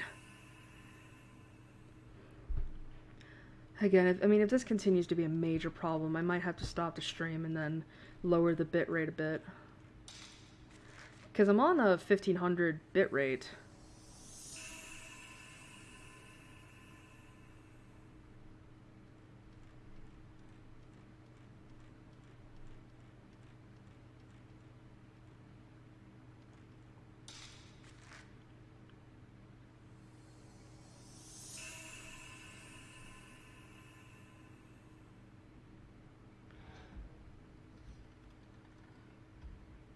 I am like keeping an eye on that fucking thing.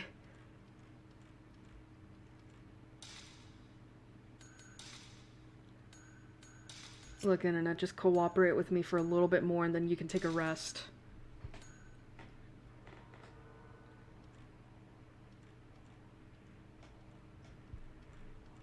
Like, just keep giving me like about an hour and 15 minutes worth.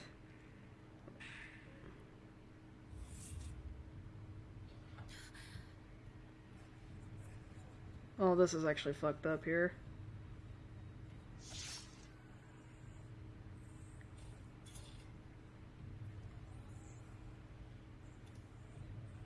To keep your head down, peasant. By the way, I think he did just chop off his fucking head.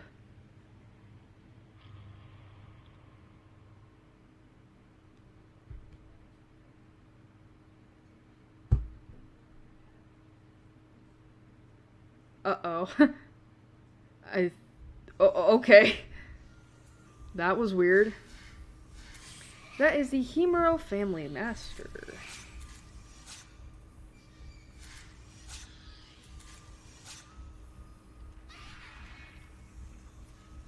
I am looking at my phone, but I'm terrified. Nobody leaves here alive.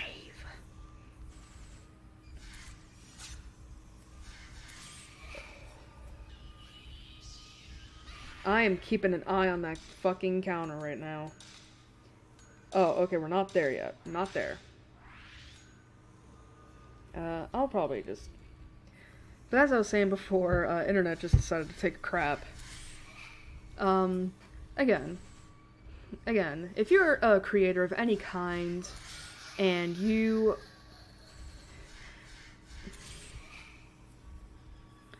And... I don't know, I mean, how should I put this? Like, if you're a creator of any kind, and you're trying to make a series, and your first work turns out to be pretty crap, do not sweat it, alright? Everyone's first creation is not going to be perfect. Okay? It's not going to be perfect. Mine wasn't. But again, you improve upon your craft until you eventually do get good at it. It's gonna take a while, but again, it'll work if you just keep at it. There's nothing wrong with your first product being bad.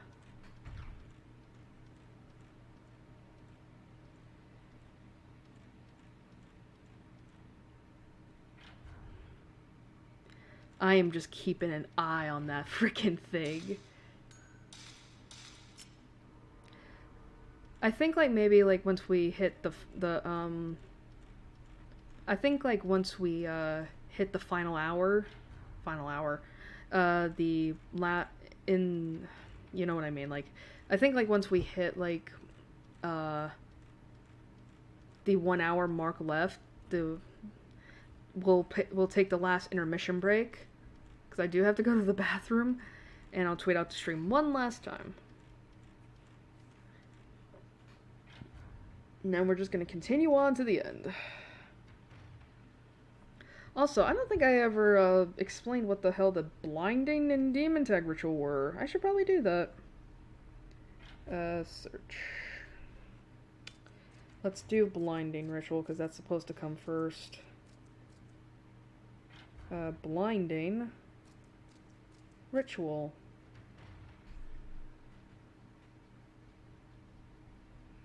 Alright, the blinding ritual is a sub-ritual performed prior to the strangling and demon tag rituals of the Himuro Mansion. The ritual's main purpose is to use the blood of a maiden's eyes in conjunction with the blinding mask to blind and weaken the spirits beyond the Hellgate. The ritual's sub-purpose is the creation of an Oni or demon to choose the next rope shrine maiden and blinded maiden. Preparation. A child is chosen to become the next blinded via the demon tag ritual. Of a group of girls playing the game, she is the first to become caught by the previous blinded who is playing the role of the demon in the game. The ritual.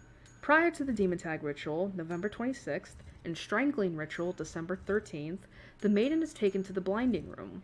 This ritual may in fact also take place on November 22nd, on November 26th, but it is unclear. Presented to the ceremony master, who is wearing the mask of reflection, she is held by two priests and forced to kneel in front of him. The ceremony master then takes out the blinding mask from its storage location before forcing the mask down upon the maiden's face. That's a book. Research scrap. The mystery of the cabinet and the moonwell. The moonwell, hidden inside the moonshine, is hidden with a trick mechanism. The cabinet moves and opens up the entrance to the moonwell when a certain routine has been performed, but I have no idea how this is done. There is only a vague description of the trick device. Acquire the symbols from the 4 rope pullers and show the Himuro family master's seal. Oh, go back. This must mean that opening the door requires the symbols carried by the 4 priests participating in the ceremony, and the Himuro family master's seal. However, now that the family has ceased to exist, there's no way of knowing how to acquire either the symbols or the seal. As I was saying, the mask itself has spikes in the eye holes which point towards the user's eyes, thus puncturing them when it is worn. The mask is then taken and inserted like a key for the doorway located in the demon mouth that opens a path that the Himuro family took to enter the rope altar. The maiden's blood is said to blind the spirits/demons beyond the Hellgate and weaken them in preparation for the strangling ritual. Okay, now what is the demon tag? Puzzle. The demon tag ritual is a smaller ritual performed in preparation for the blinding and strangling rituals 10 years later. It is performed on November 26th of the year. Like the blinding ritual, this ceremony also requires the participation of the blinded maiden and blinding mask. Preparation. Girls above the age of 7 years, 9 months, and 25 days are gathered at the mansion into an undisclosed location to play. The newly blinded demon wearing the blinding mask is also present. The ritual. The ritual is carried out like a normal game of demon tag and takes place in the demon mouth. Himuro family members watch on from the ledges above as the ritual progresses. The game is played until all the participants are caught by the blinded maiden. Result. The first girl caught is prepared to be the next blinded maiden. The last girl caught is prepared to be the next rope shrine maiden. She is thought to have holy power because she was able to evade the demon longest. Alright, so basically what that explains is that the first girl is that the blinded maiden that we kept fighting was somehow the first girl to be caught by the previous blinded maiden in the demon tag game.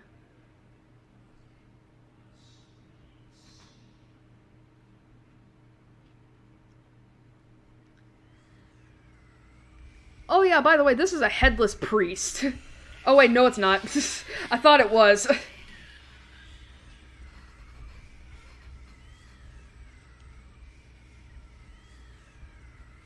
Actually, is it? Why does his head appear?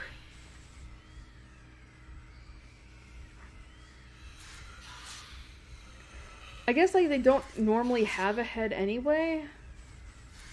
No wait, they do have a head. It doesn't get. What the fuck is this person?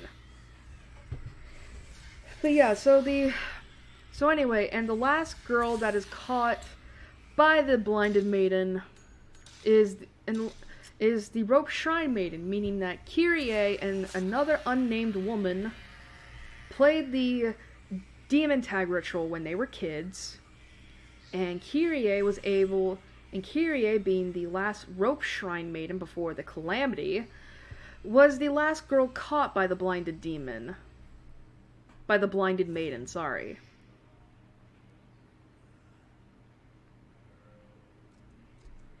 But some people may be wondering, well, what happened in the calamity?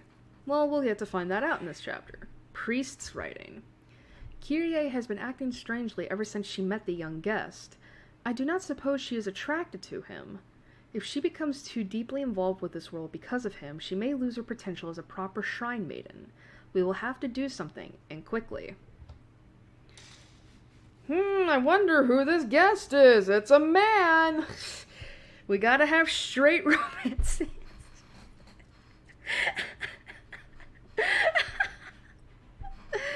Oh man, there's no way I was gonna get away with that without laughing.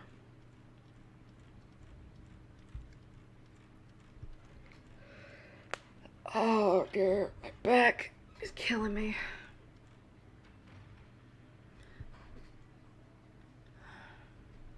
Well, we only got an hour and 5 minutes left. But either way, we're already halfway through the game. If you couldn't tell that.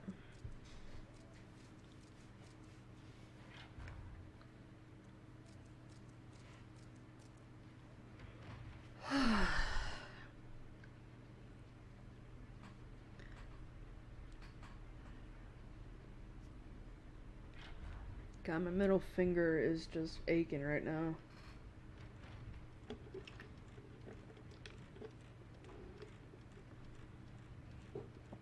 Ugh, it's flat.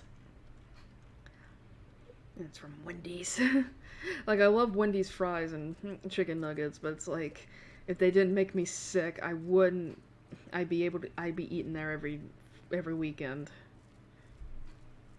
Actually, I have been getting pretty lucky with not getting sick from Wendy's as much. But I'm not trusting it.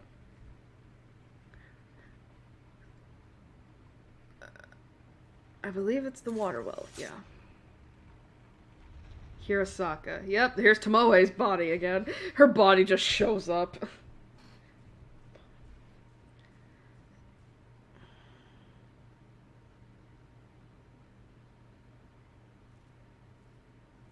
Wow, they've been fixing this shit. This looks like a bog.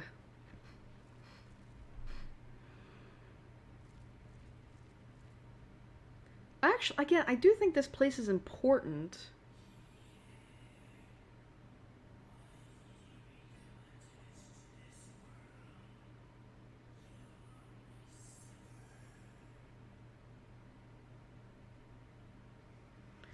Okay, so these are headless priests.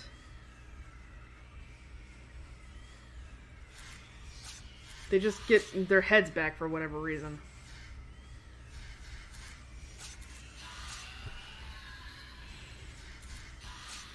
But, man.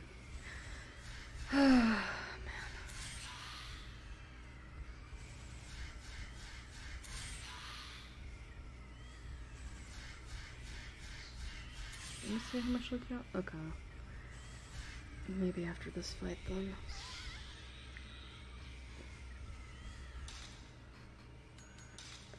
I actually do not know if the clock...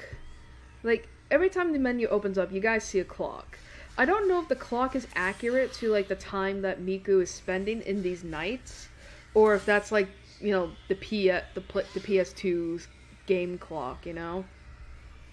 haven't had a chance to figure that out.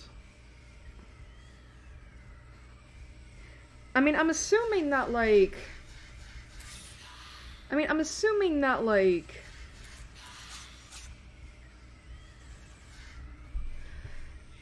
how should I put Jesus. I'm assuming that like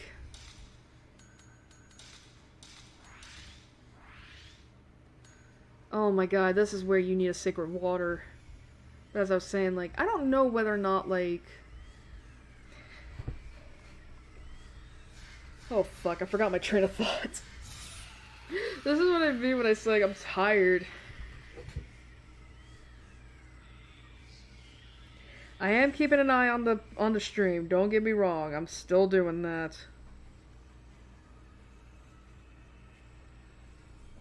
There are 4 of these motherfuckers, so...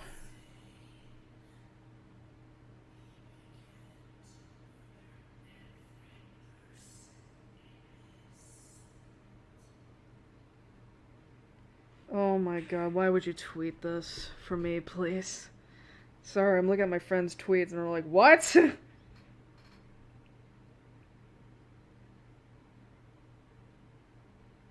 God damn it. Ugh. Oh, and then hospital.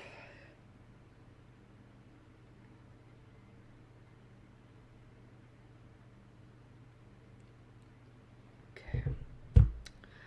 We followed the master's orders and hid the guest. I told Kyrie our guest had gone home.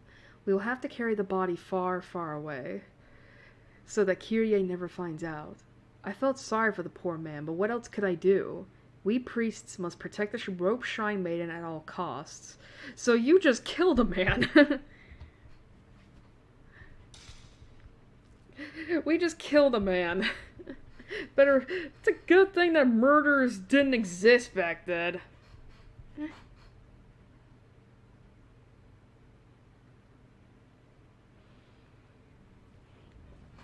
Excuse me.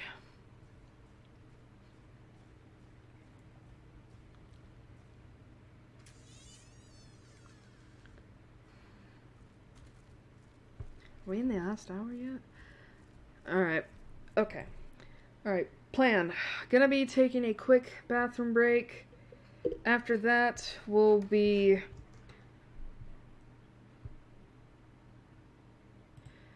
Again, I'll be taking a quick bathroom break, so this is the last intermission of the stream, because after this we're gonna basically try our best to continue on straight through. So, yep. If you have to go to the bathroom, get food, get water, get whatever you need, do it now, because after this, we are completely going to the end. So I'll be right back.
Alright, I am back. Tweeted out the last stream thing. And yeah. Oh man. Time. Man, it's already 12:30. Again, we're in the last hour though. We just gotta, you know, keep going at it. Alright, I am curious.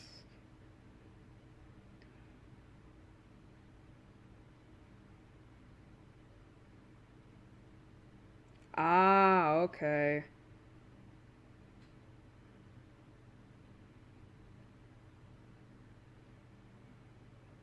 That's why.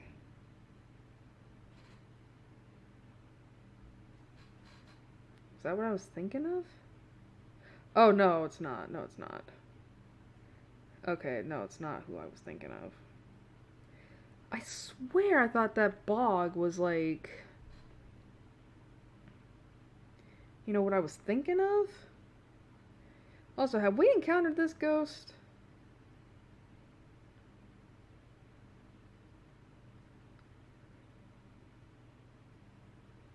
Okay, not yet.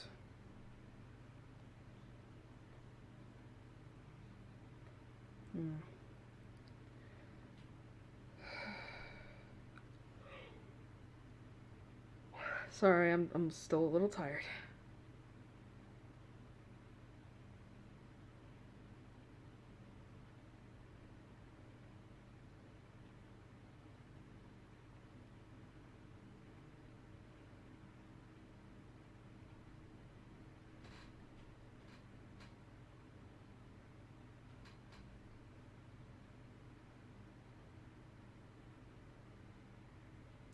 Okay, okay. That's why. I'm looking at the Headless Priest's this entry here on the Beyond the Camera's Lens. And that's why. The trivia mentions that the only time you can damage them while fighting them is when their heads are visible. Okay, so they can just make their heads vanish at will. I guess. I don't know. I'll read out their whole thing when the fourth one has been disposed of.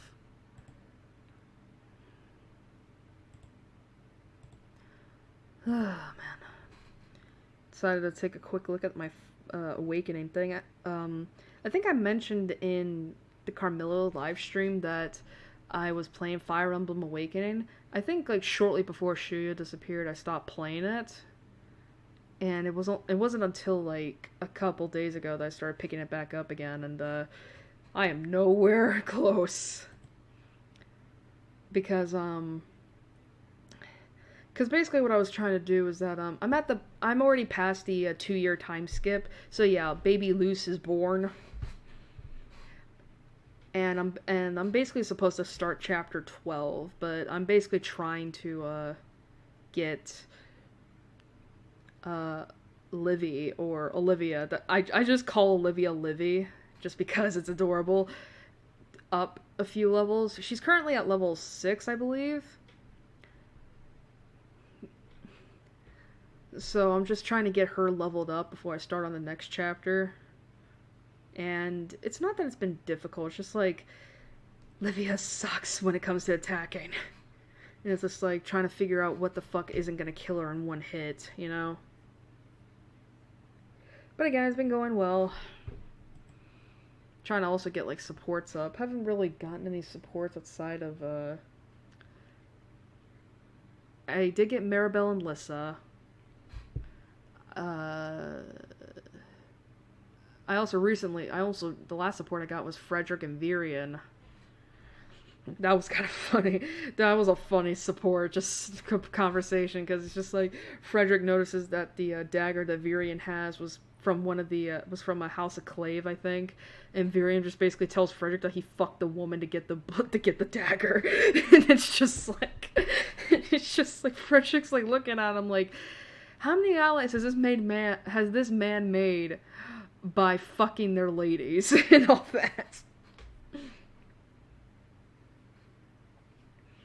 Oh man. I swear some of the supports are fucking awesome in Awakening. I still haven't seen all of them yet. I did get a lot of I have seen a lot of S supports.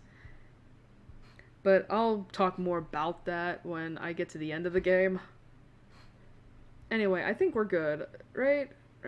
When did I take a break?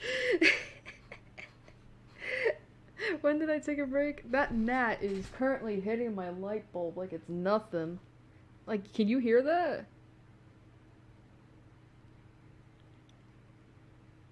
Oh, so now because I called you out. So basically because I called you out, you're gonna stop, huh? Okay, that's fair.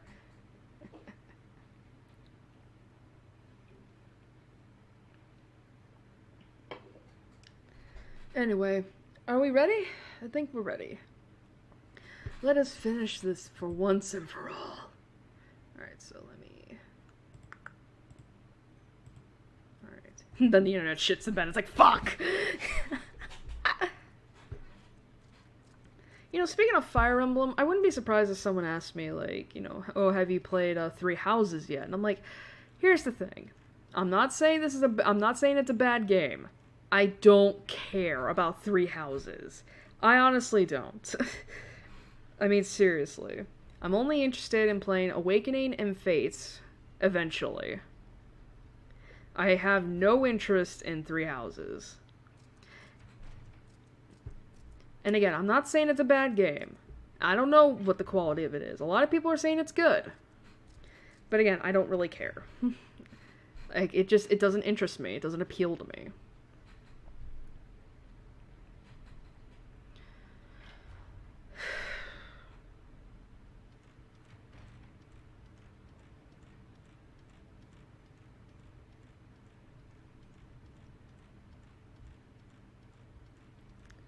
But, you know, an Awakening.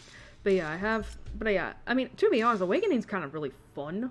If only because, like, it just feels, like, so satisfying when you're playing through the tactics and one of your units gets a crit, and it's just like, bruh, fucking Rex house. I'm probably way too overpowered, because, I think Robin and Crom are at level 20, whereas everyone else is in the late teens now. Like, I think the only people that aren't in their late teens are Olivia, of course, Libra, Maribel, and Lissa. Everyone else is, like, level 15 above. And that's basically me going nuts over the grinding because I'm trying to get supports. I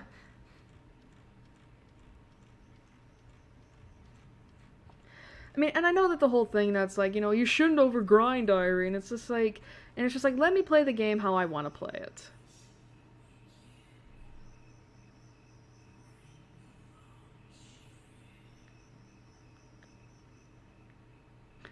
But yeah, it's like, let me play the game how I want to play.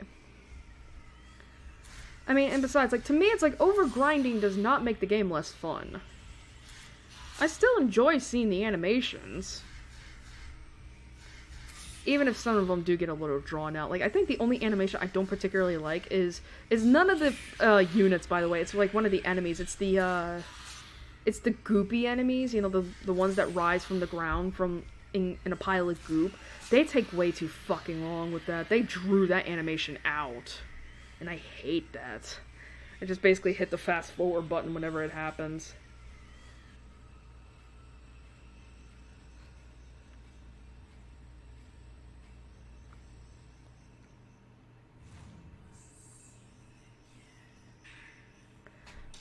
I barely got to read that, my guy.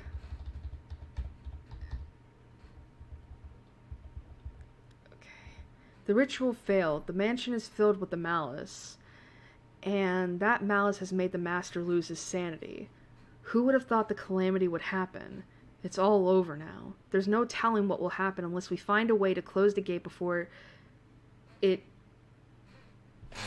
The fuck does that say? Before it opens completely. I wasn't sure. I had to lean in to read that. As this chair drives me up the wall. Alright, I'm a little bit closer to the mic. I was just leaning back the entire time. But I really do like Awakening. I know a lot of people love Awakening, but they hate Fates, and from what a lot of people said, it's just because of the writing and the characterization and most notably the fact that you can have siblings marry each other, and it's like that's a little questionable. But I still want to play Fates just because like it's one of the other Fire Emblem games that a lot of people either love or hate. So it's like I do want to play Fates. Hi, Broken Neck Ghost. But, in terms of Awakening, I do like some obviously I like the girls. Seriously, I don't know how many times I can express how much I like girls on this channel before people wonder if I'm a lesbian or not. And it's like, I'm not really a lesbian. I know I act like it. I know I talk like one a lot, but I'm not. I'm actually pan. I'm just very, very preferential to girls right now. I thought my phone vibrated on that. It's like, it vibrates because you're a lesbian. It's like YouTube got a call out to me. But yeah, I still don't know who best girl is in Awakening. I mean, so far, that choice has been going to Panay. And it's like, and it's funny though, too, because I feel like a lot of people may be like, oh, well, best girl is Tharja. Here's the thing, though. I killed Tharja by accident. And I know people are going to be like, what do you mean by accident? And it's just like, look, on the chapter I was supposed to recruit her, I was full-hearted. I was fully planning on recruiting her. But then Robin got involved. I'm assuming this is Ogata. Yep. But yeah, I fucked up. Basically, like, I think, like... Did my phone vibrate? Yeah, it did. Because of Discord. But yeah, I fucked up. Yes, what? Jesus Christ, I'm gonna have to fucking, like, go on my other... go on Discord on my phone, aren't I? But, basically, what happened was that Robin was at the front lines, right where Tharja was. Tharja decided to attack Robin, and Robin's already level 20 at this rate, and Robin just fucking one-shotted her. So it's like...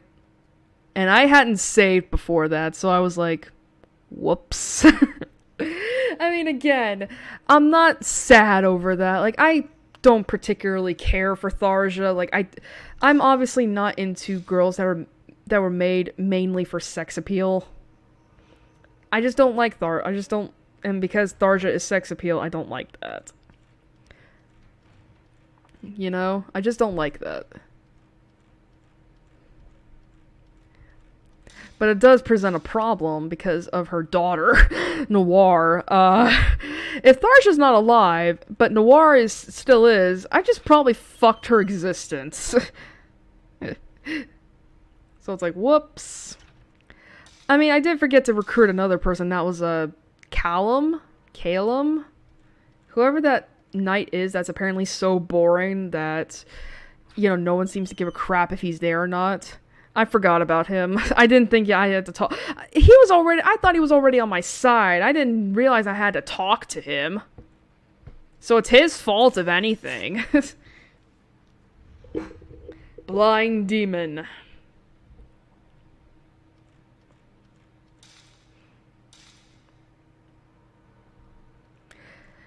But, yeah, so obviously I love Panay. I don't know how to pronounce her name. I just pronounce it as Panay. Because it sounds like the pasta. Type 74 film. But I mean, for real, like, seriously, man. I didn't even know Panay existed until, like, I saw her and I was like... I'm sorry. Oh, man, I do not see enough fan art of Panay. Like, I see fan art of everyone else but her, and it's like, why? What is wrong with her? She's a fucking, like, badass bunny. But, But yeah, obviously, best girl for me so far is Panay. Second best is probably Cordelia. I have a thing for redheads. I don't know why. But, everyone else is really cute. I mean, Sumiya's adorable. Lissa's adorable. I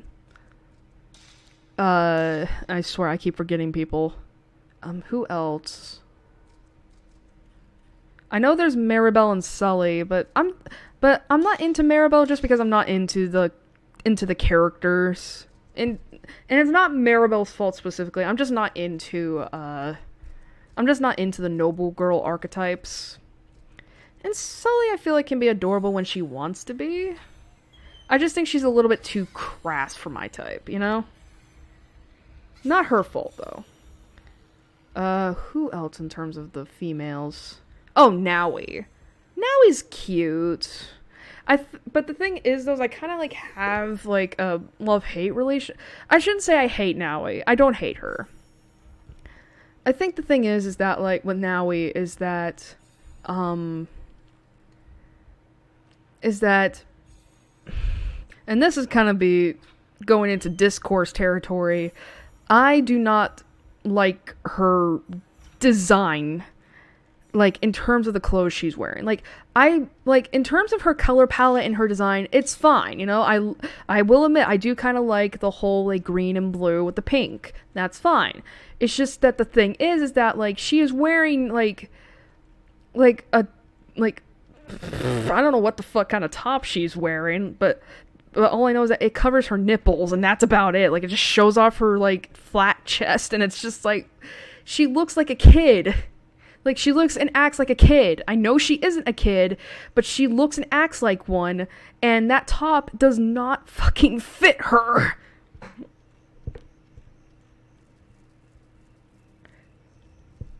Like, again, if she just wasn't, and it's like, it screams a little bit of sexualization, and it's like, I don't like it.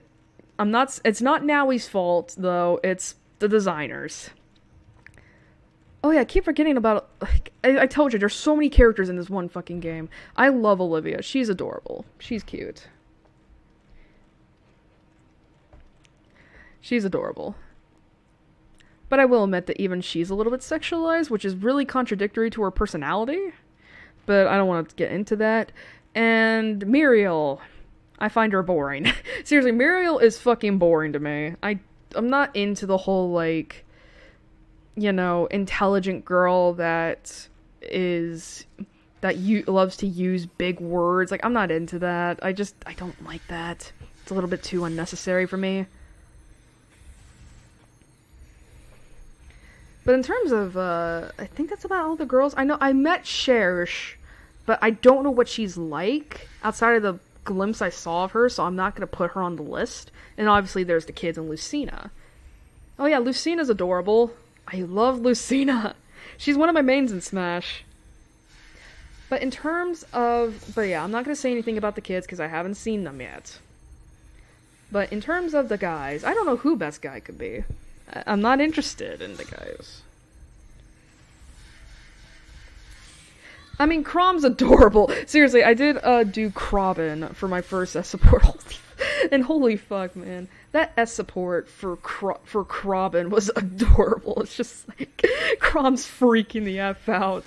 Because he's trying to tell Robin that he loves her, and it's just like... And it's just like... And it's just like hearing him, just imagining this cool collected prince just fucking... just hyperventilating, just like... It's just like... It's just so funny to me. And then just having to kind of like, you know, tell Robin that he loves her, and it's just like, oh my god, why is this adorable? Why is this so cute? Who else? I don't like Virion. I'm not into the womanizer type. Gregor, I have no opinions on. I don't understand why he speaks in the third person. That quirk sets me off, because I'm like, come on. Come on, we know what pronouns are.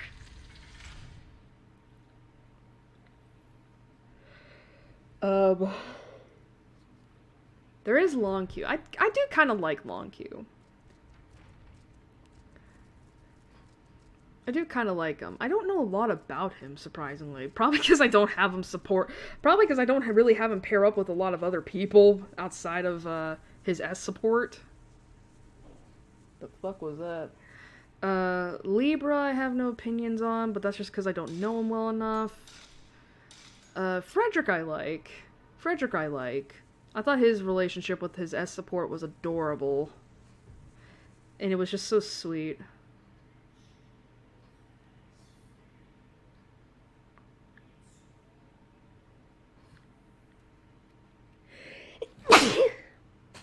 Bless me. Then, of course, there's Stahl. He's average. Seriously, there's not a lot of guys here. Oh, there's also Vake. That also has a quirk. And I hate that quirk so much. I'm not gonna say shit about— oh my lord. On the kids, of course. I think there's one more guy I have to recruit after Cherish. I think? I don't know. Alright, I think that was the last priest. I'm just talking about Awakening. I love that I'm talking— we just hit the 4-hour mark. We got 45 minutes left to go. I just love that I'm talking about, like, Fire Emblem Awakening. While, we're just like, you know, whatever, it's fine. Alright, the last Headless Priest has been assimilated. Oh no, thunder! I'm sorry. Alright. The priests were members of the Himuro family that acted as assistants to the Himuro family master. Their primary duty— oh. I believe now that the master's decision was a poor one. Kyrie has realized that we hid the guest. Kyrie is depressed and anxious. The day of the ritual is fast approaching. I hope and pray everything goes well. Well, I guess not. As I was saying. I'm really itchy right now. Their primary duty was to look after the Rope Shrine Maiden during her 10 years of isolation and ensure that she remained true to her cause. If they thought someone threatened the Rope Shrine Maiden's willingness to die, they would inform the Himuro family master, who would decide the proper course of action to take. While they were in the presence of the Rope Shrine Maiden, they wore masks at all times to prevent her from growing too close to them. The priests would also take part in the blinding ritual and strangling ritual. During the blinding ritual, they would restrain the maiden that was to become the blind demon from moving while the Himuro family master applied the blinding mask to her. During the strangling ritual, they would act as rope pullers along with the Himuro family master. Each priest was assigned a certain symbol, and each symbol represented one of the 4 limbs of the rope maiden, determining which rope the priest pulled. Takamine. He looks like a mad Doc Brown, that's it. From Back to the Future. Okay, obviously we're not going to talk about that. That's spoilers.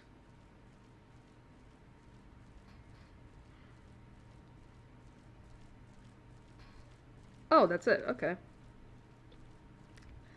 We are going to learn about the strangling ritual soon enough. It's just taking a while.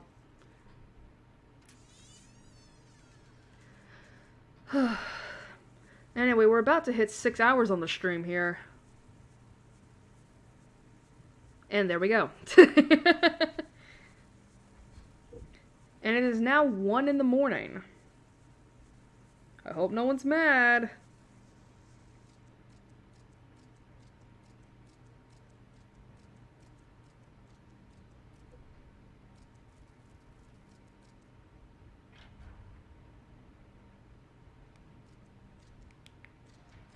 Oh, for God's...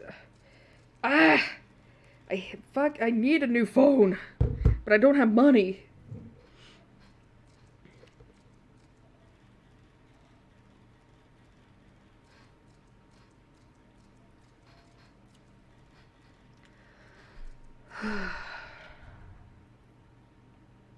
Oh, fuck me, I forgot about Gaius. Oh my god. See what I mean when I say, like, there's so many characters that some just tend to slip my mind, because it's like, if I don't immediately, you know, like them, they don't come into my mind.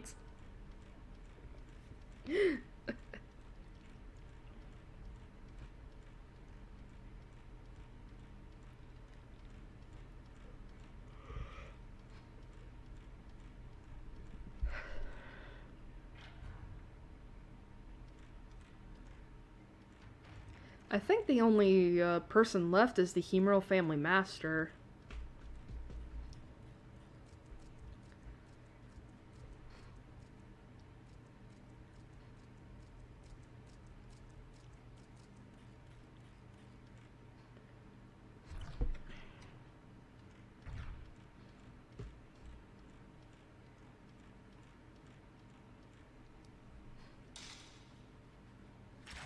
You know, I kind of wonder if the people who make these long plays, if they do the game in one sitting, or if they, like, take breaks and just splice the recording together. I feel like it has to be the latter, because it's like, there are just some games where I cannot imagine, like, just sitting, like, 8, 9, 10 hours in, just playing straight through.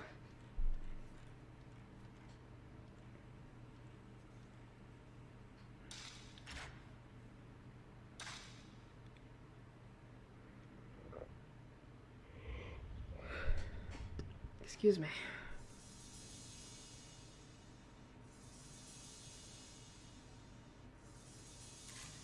Welcome to the Moonshine. By the way, look at all this blood. A red liquid. Miku, that's blood. That is straight up blood.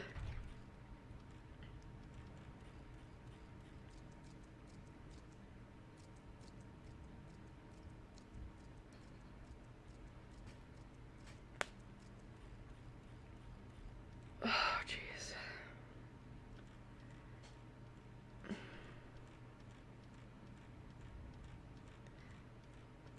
Follow the blood, Miku.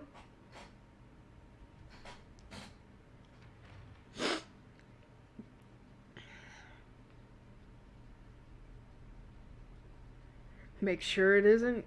No. I was gonna make a joke, but I'm like, nah, that doesn't work.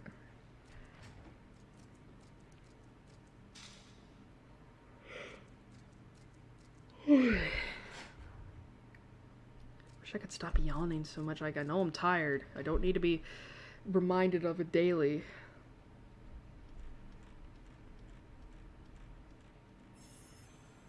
Missing a ghost. The guy just said, fuck that. Nope. Well, actually, it may have... Oh, I didn't even realize he got Type 90. Type 90 film is, like, I think...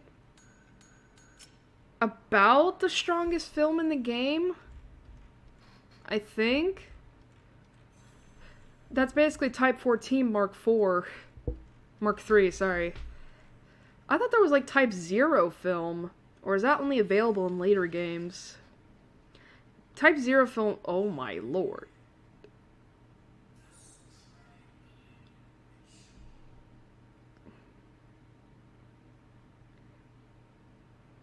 God, they have to enunciate. Seriously, they have to, like, oh! They have to enunciate everything, don't they? Die! Die, die, die. I never played Overwatch, by the way.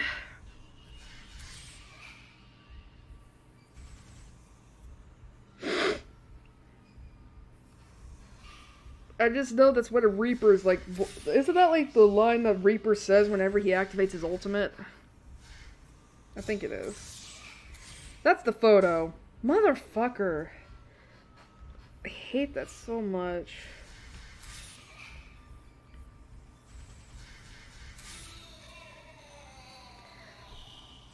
He does have a samurai sword. Die, die, die. He has been successfully exorcised. Wait, what was that? Was that the carving? Oh, the Master's Seal. Alright. Let's talk about this dude. The last Himuro family master before the calamity occurred. He was a wealthy landowner that controlled vast areas of land in the region around Himuro Mountain Mansion.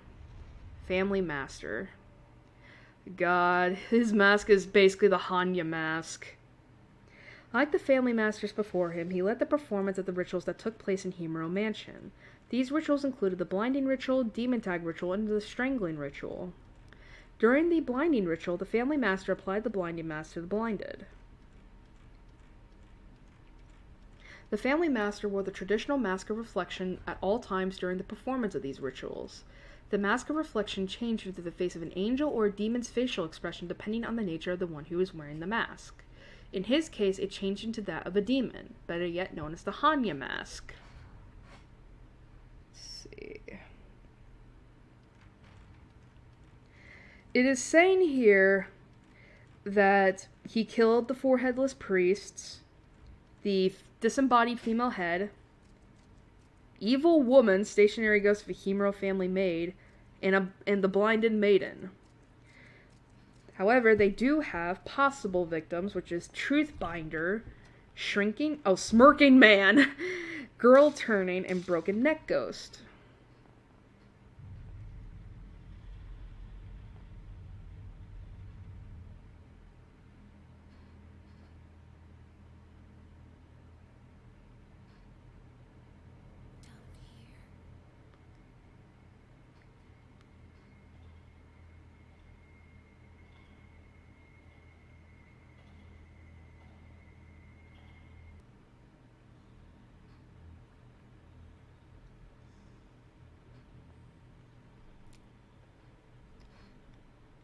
By the way, I think we're at the end of the 3rd chapter.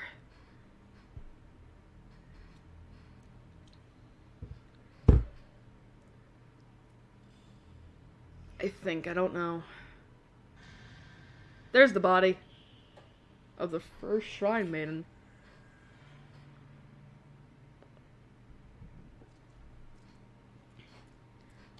Alright, let me pause here real quick.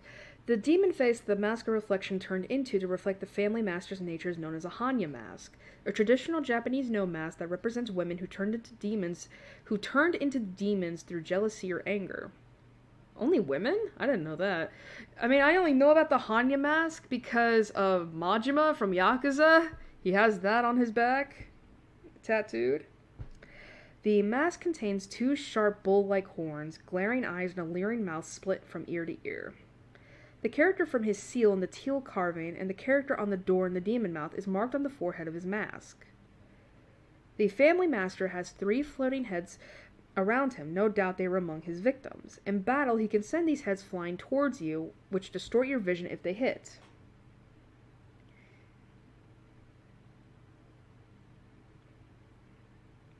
The family master could be speculated as being a daimyo, a feudal lord of the Himuro Mountain area.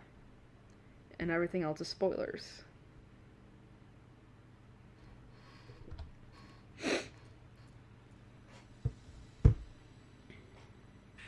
Mirror.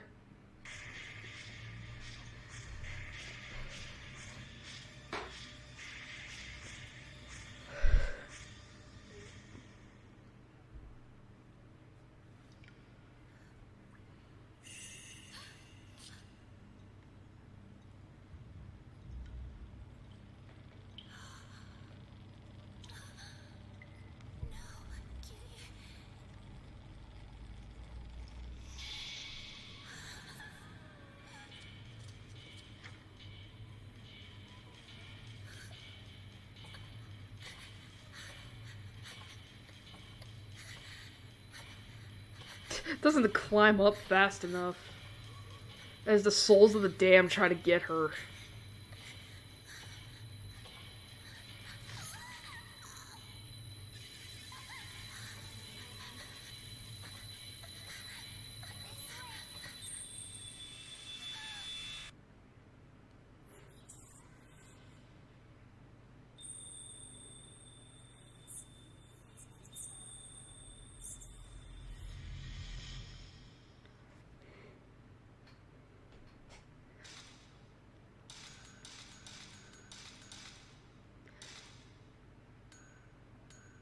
Alright, guys. that's one of the twists. Is that white girl... Oh, Kyrie. Final night. Welcome to the last chapter. Let me see. Oh, we got a little bit more to go.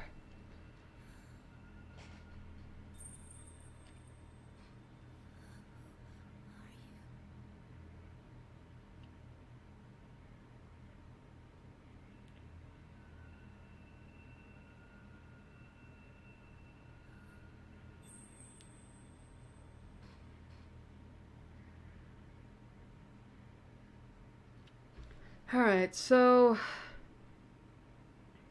that little girl in white that we just saw is Kyrie.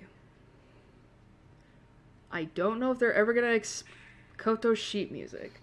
I don't know if they're gonna explain how she's related to Kyrie, but if they don't, I'll explain it.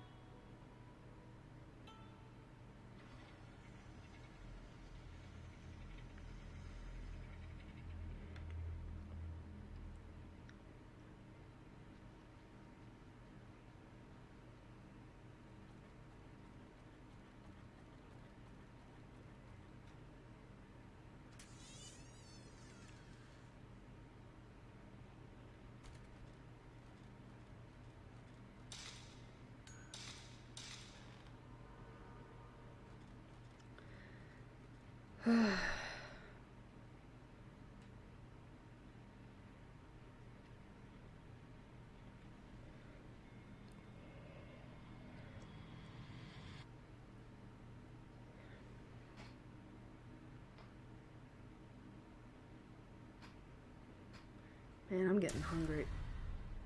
Again. Hi, disembodied female head. Alright, so after this... Damn, you did not stand much of a chance, huh, lady?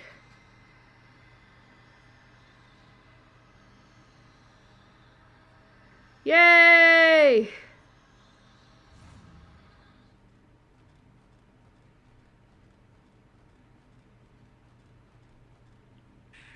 Herbs.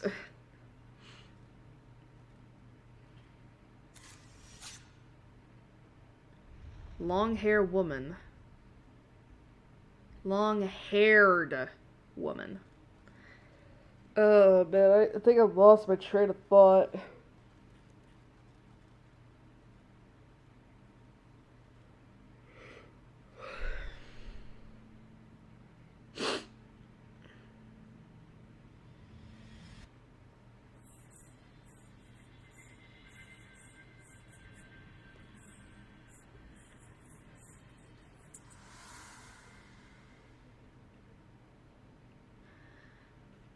I think we can all assume, I think we can safely say that that was Kyrie. Before she died. That's residual haunting.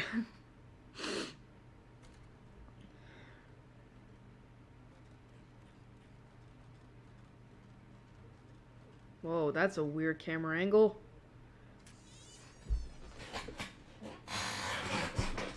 Sorry about the chair. It's really bad.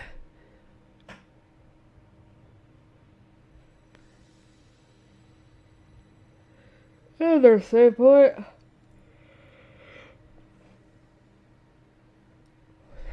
Again, I wish I wasn't tired.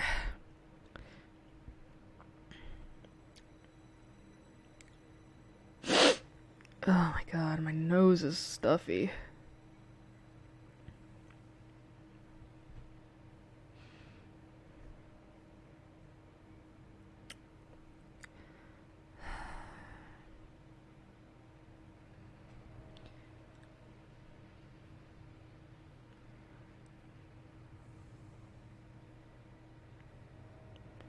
Oh. Type 90.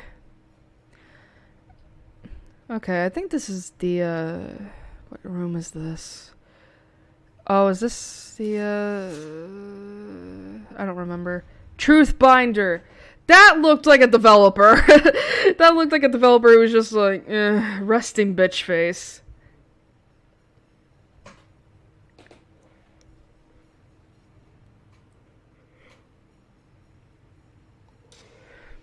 I'm sorry. I'm so sorry for yawning.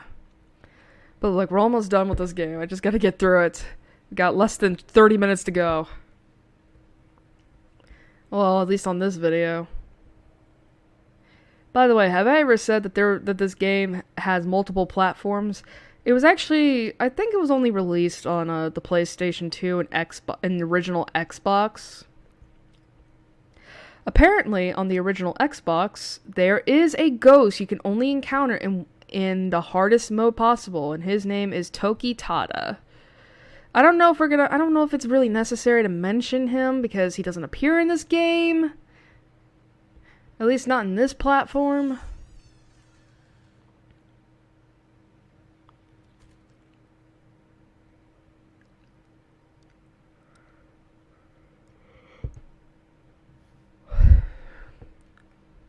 Ball.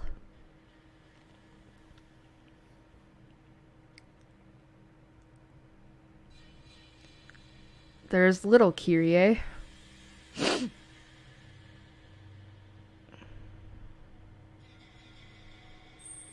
With the dead fish eyes.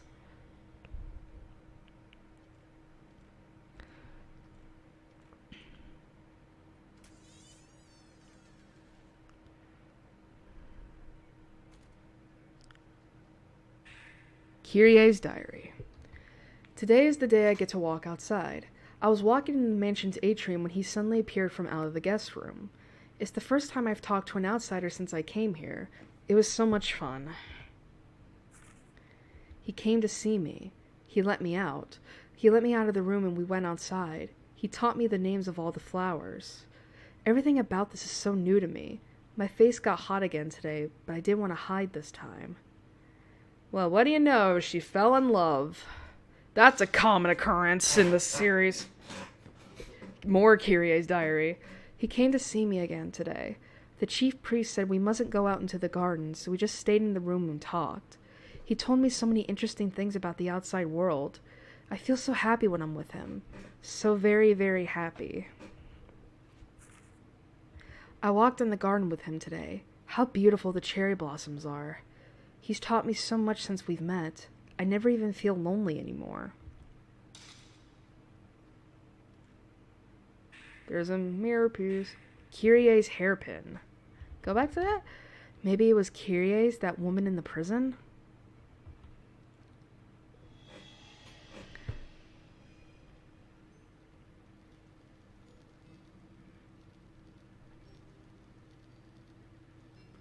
Oh, would you look at that?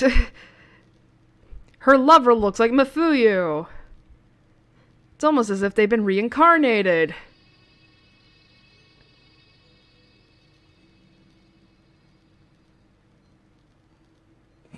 Well, this is fucking awkward. Oh, I think they're holding hands or something. That was fucking awkward, wasn't it? No, it's not him, it's the man! Kyrie's diary. While I was looking out the window today, I saw somebody walking in the garden. He didn't notice me. He was just walking around leisurely, gazing at the trees and hills. I saw him again today, walking in the garden. He saw me once, too, and waved to me. I don't know why, but my face got hot, and I ducked out of sight. When I told the chief priest about it, he was terribly surprised. He told me I wasn't to look out the window again for a while. Well, that's your fault, chief. Another diary. The strangling ritual will be held soon. The master and the priest are performing their ablutions. And it looks like the whole family is gathered here at the mansion for the ritual. This mansion is usually so lonely, but for today anyway, it's bustling with life. One of the priests was staring at me today. He looked so sad. I'm the rope shrine maiden. I have a very important obligation to fulfill. But how can I perform my duty as the shrine maiden now, feeling the way I do? Now that I've found out the true joy of living, and now that I've gotten that poor man involved.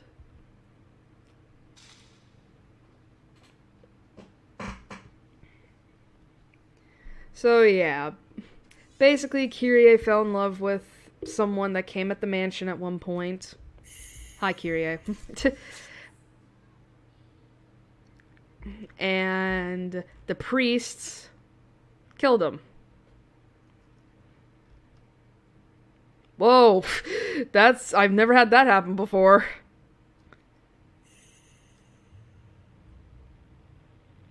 Whoa. Oh, shit. Time to run, guys. It's Kyrie time.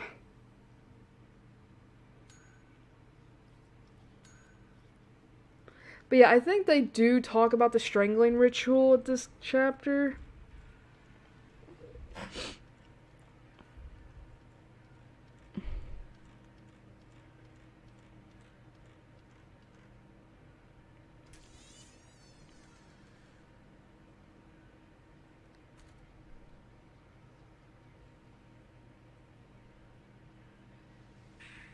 Kyrie's diary. The guy's like, what the fuck? It's been 5 days already since he stopped coming. When I asked about it, the chief priest told me he'd gone back to his home village.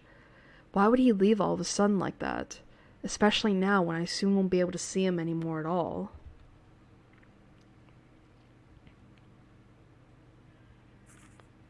I had a dream about him. He was looking at me with sad eyes. Such sad eyes. His eyes looked like they wanted to tell me something. He didn't go home. The priests did something to him. But why? I put Kyrie's oh my god. The priests hid him because they thought I wouldn't have been able to properly be the shrine maiden. What did I get him into? It's all my fault.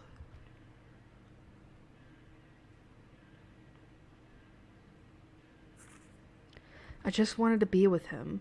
I wanted us to be together forever and ever. That's all I wanted. I didn't want him to get hurt. I also love that they say hid, and it's just like, bitch, it's kill. He fucking got murdered.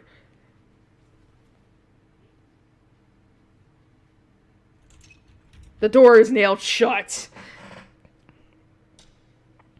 It's like, he died. He was killed. Hid my ass. It's like censorship. I don't know. Ugh, jeez.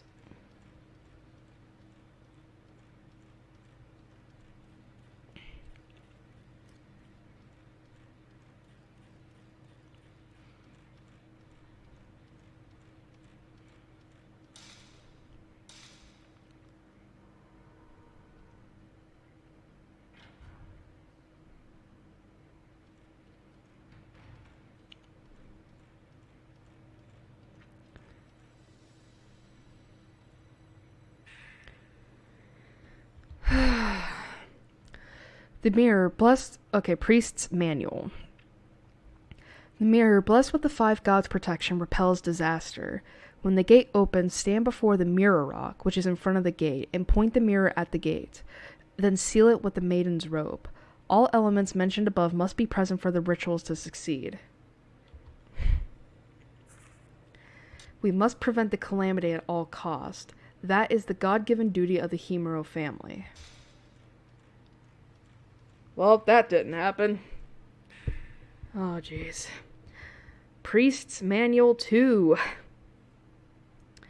No document records the history of the gate in the mansion's basement.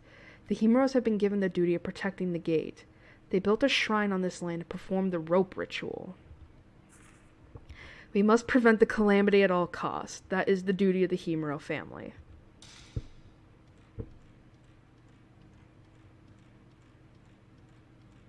Oh, Christ. Priest's Manual 3. The gate is the entrance to the land of the dead. It has been feared and revered since ancient times. If the gate's seal fails, the calamity will occur and the malice will pour out from hell.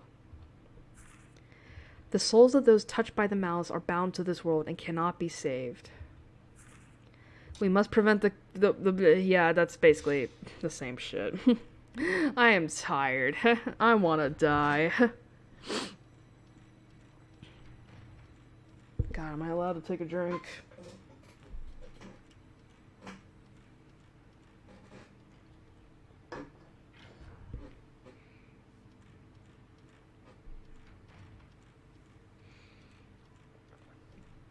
There's that done.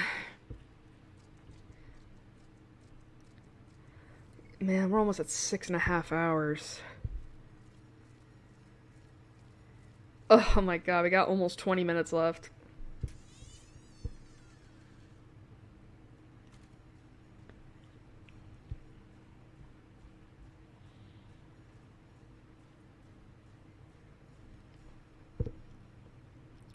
Actually, I think, if I remember right, Kyrie's love. Yep! Oh, I was right. Yeah, I think if I was wondering, like, I think this is where they actually buried his ass. Yep, I was right. They buried him in the bog.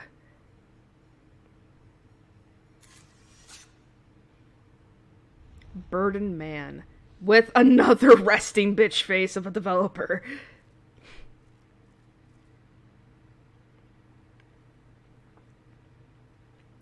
So yeah, the reason why Mafuyu has been spared the pain is because he looks like Kyrie's dead lover.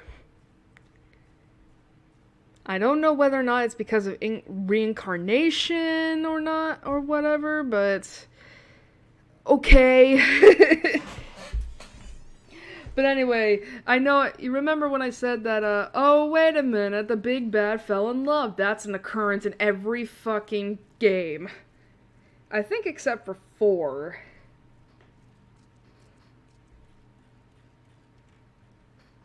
I think in every game except 4, the big bad is usually a woman that fell in love, and the ritual fucked up because of that.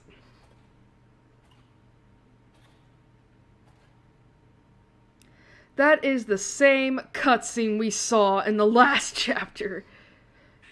More spirit stones.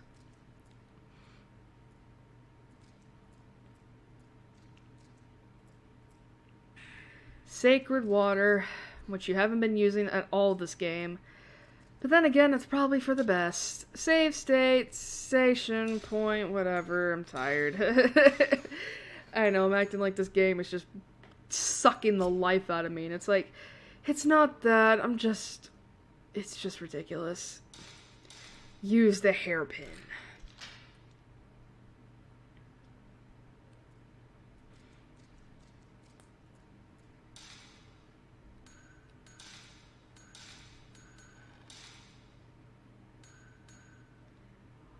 Wow, I'm surprised, like, he upgraded almost everything to max. I haven't seen that before. Welcome to the herbs. Not that. Welcome to the basement. Earthquake.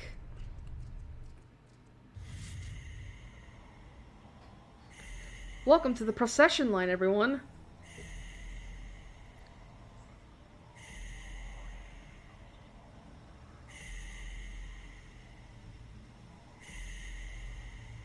There's Kyrie right there.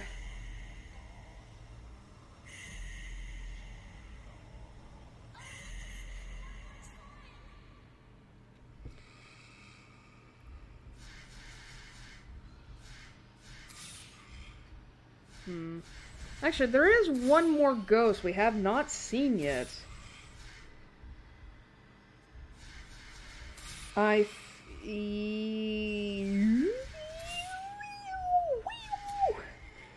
Former rope shrine maiden.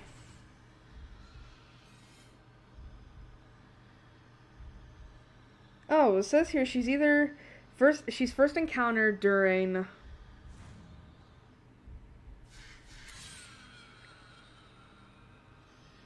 She is first encountered during either Night 3 as a random encounter ghost, or at the end of Night 4 in the room where she was sacrificed, and again on the baptismal path to the Hellgate before the final fight with Kyrie.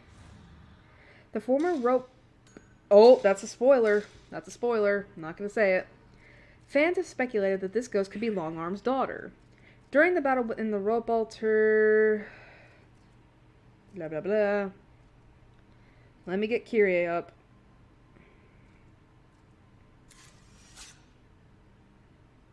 Man at bottom.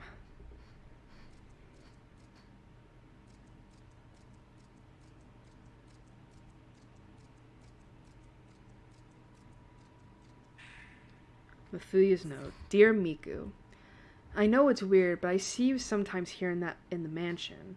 I run after you, but I always end up losing sight of you. There must be some kind of warp in time here now. We'll probably never be able to find each other. Were you worried about me? Is that why you came? Well, no shit! No fucking shit, Mifuyu. Why else would I come into this godforsaken mansion? I hope you get this note. I need you to help me. The force behind the curse of Himuro Mansion is a woman named Kyrie. She was sacrificed in a ritual, and her sad spirit was exposed to the malice that spilled out of hell when the calamity happened.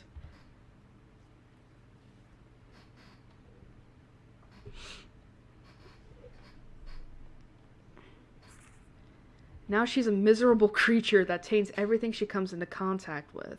Apparently, I remind her of the man she was in love with. I somehow just knew that when she touched me. I plan on going to see her now. If I don't, this mansion will keep right on claiming victims.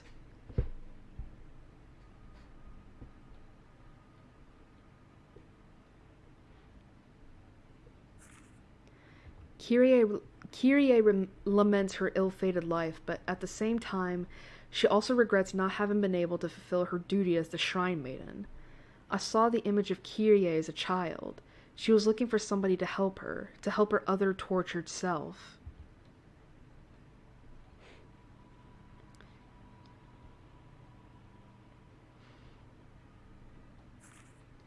Kyrie is like a person divided in two. Miku, I want you to help Kyrie if you can. You have to seal off the Hellgate with the Holy Mirror. So, that doesn't explain shit.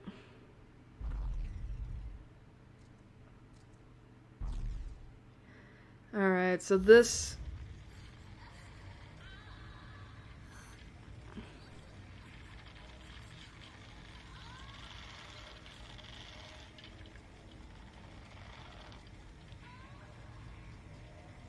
Holy fuck.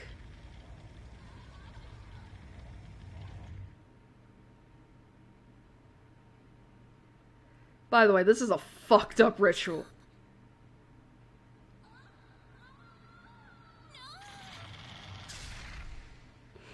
This is a fucked up ritual, by the way. What they basically do is that they tear off your limbs from your body. Then they offer the rope that's stained with your blood up to the fucking Hellgate.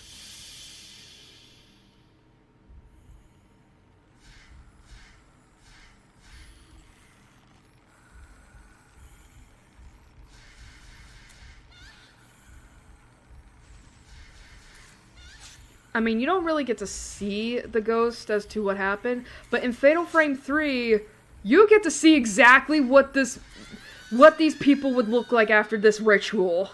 It's fucked up.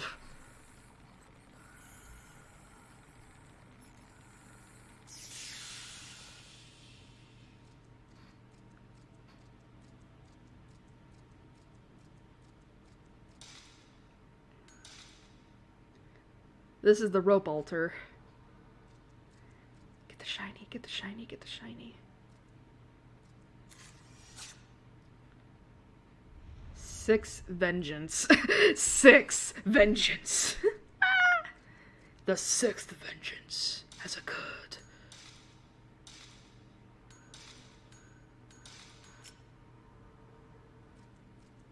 Why aren't you getting the shiny?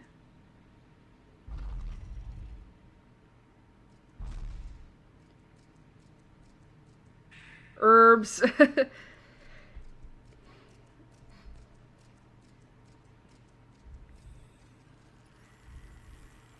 Oh my god, this ghost! So I'm assuming that's the previous Shrine Maiden.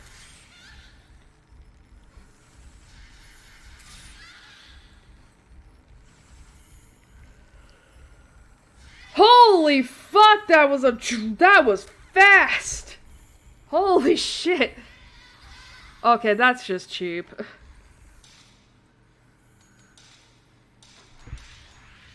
Okay, we got almost 10 minutes left, guys. We can do it. It is 1:30 in the morning.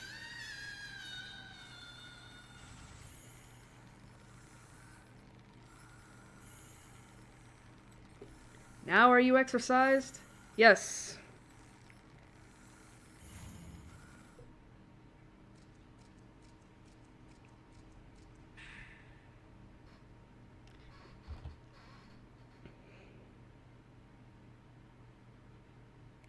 I gotta charge my phone after this.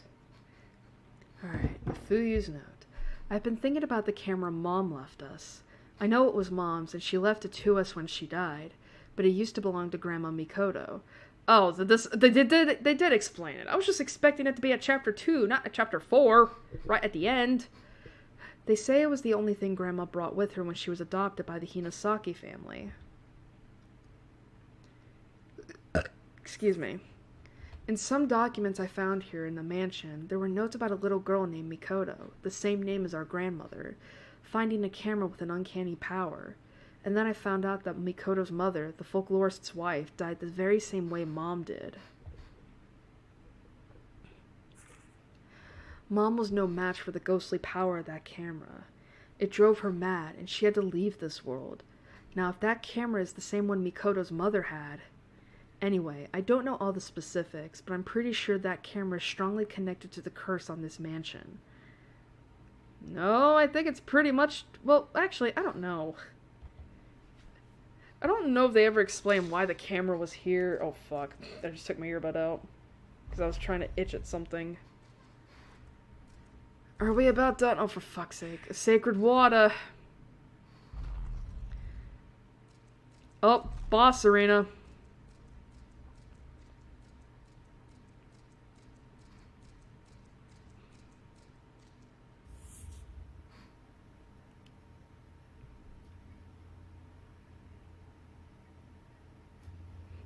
Take this rope stained with blood, Satan. Actually, I don't know what the Japanese devil is. Huh, I actually thought that the rope would be stained with blood. I thought I remembered that being a thing. Look at the Hanya mask, man. It would be so interesting if this guy was Majima. Just going fucking nuts. Welp. Nice job, guys. We're fucked. By the way, this is the priest's fault. It's like, they really should have thought about, not letting Kyrie meet that man.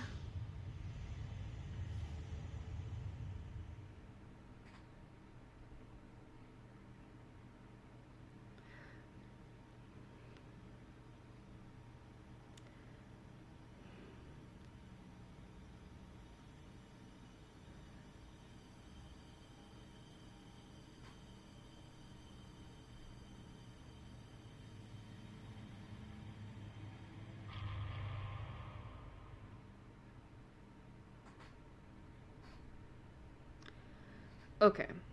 I think they explained that it was the malice that killed all those people. It was just that the head priest... I think the malice actually corrupted the head priest. And that's why he went crazy and killed the priests and everyone else that somehow was alive. I think. It's the malice! I can't go any further despite the fact you can't see it!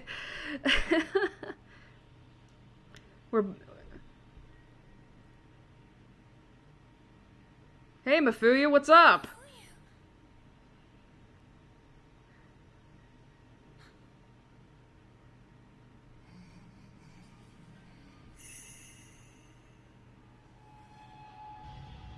This is some weird shit that happens right now.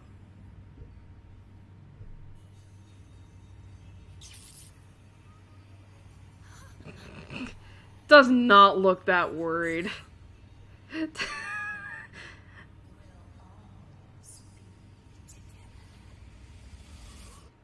She straight up fucking consumes him.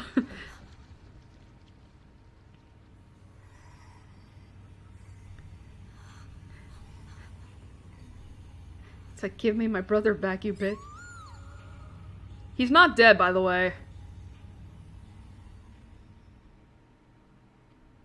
Alright, final boss time.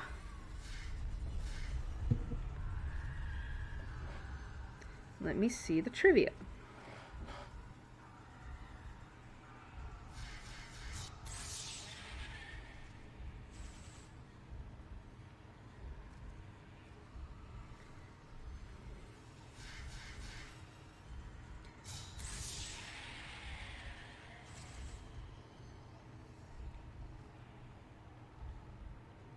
Says here that while director Makoto Shibata has admitted that the movie Ringo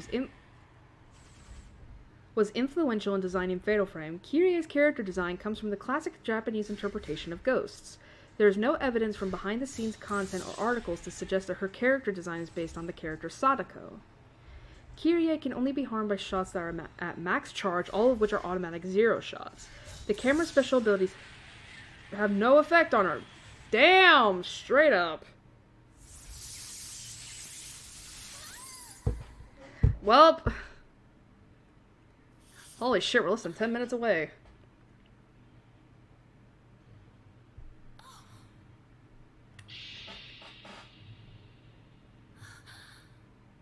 By the way, you better do it.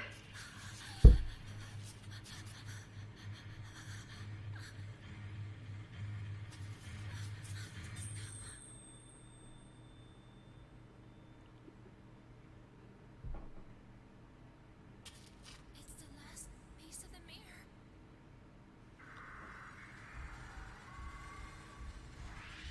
mirror. What? Excuse me? Here's the holy mirror, put it in the recess. The fuck was that?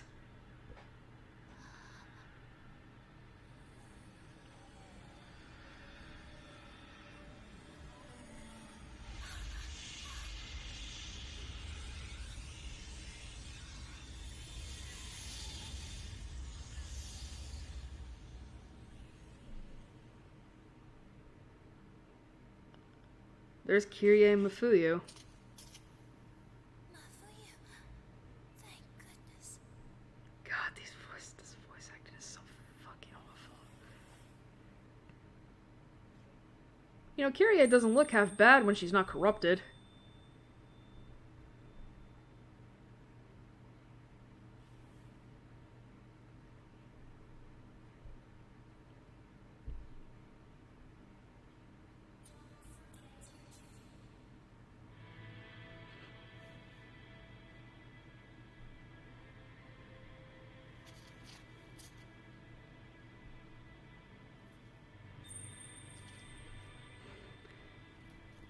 I believe they said that Kirie's younger self is basically supposed to be her innocence.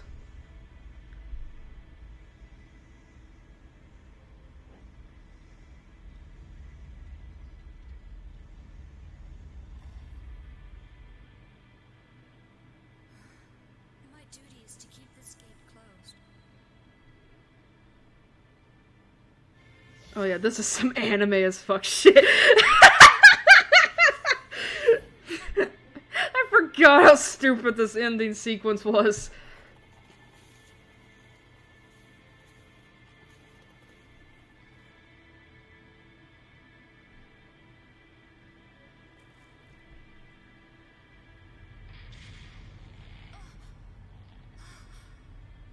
Leave this gate to me. The rest of you, hurry and escape. Rest of you. It's like, what rest? But what about you? I must stop the calamity, or else it will happen again. By the way, Don't worry about me. you think this is the stupidest decision ever? Just wait.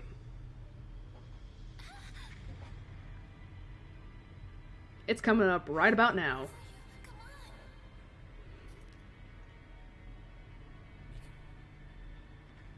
I must stay. What are you saying? I think I can help her.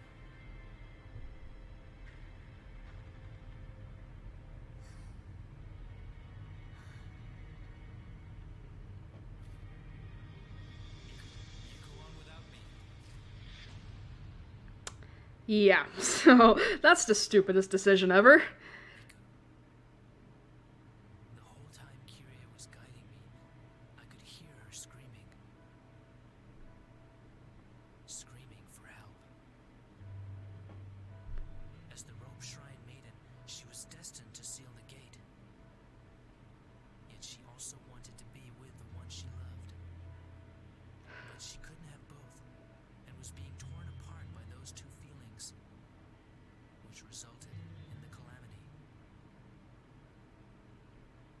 Her spirit was touched by the malice, and she became a creature that wanted to make others suffer as she had.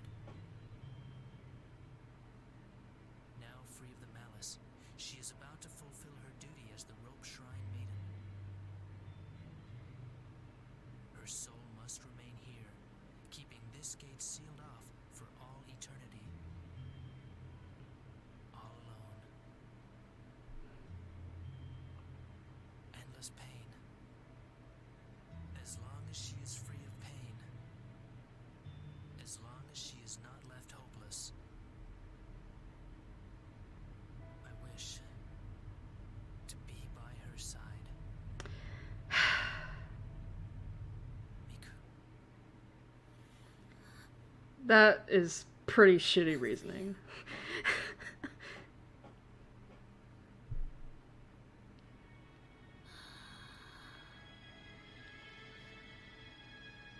Look, their souls are all going back to where they belong.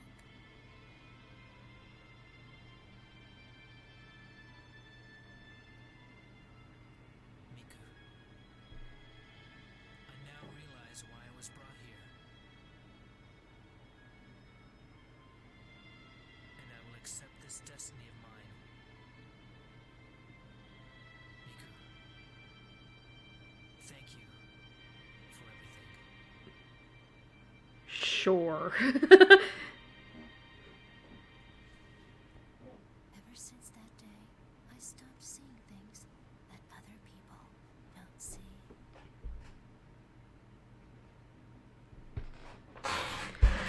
That line is BS! Because guess what? Spoiler alert, she comes back in Fatal Frame 3. And she never lost that power. Don't give me this BS. So yeah, so basically Mafuyu decided to just stay behind with the ghost girl. For whatever fucking reason. I love that he says like, now I know why I was brought here. I thought you were here because you were trying to look for your mentor or something.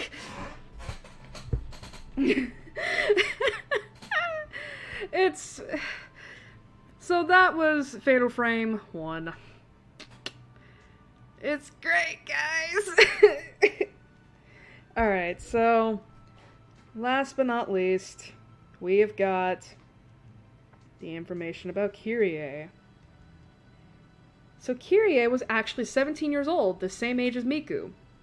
We don't know her... Oh, okay. So she was only 17 years old when she was...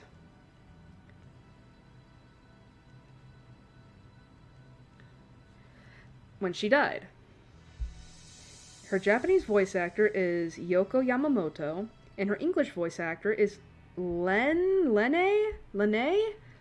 Hart. Hart.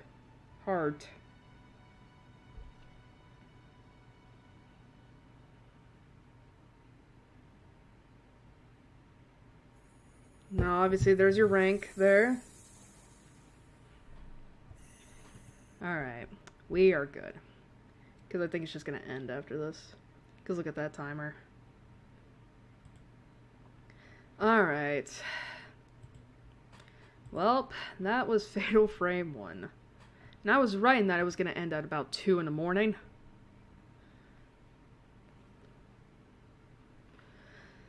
Oh my god. Holy shit. Holy fuck. I say this like it's bad, and it's like, it's not. I'm just... Oh, man. Let's see. Okay. Can I get Sacred Moon back up? Oh.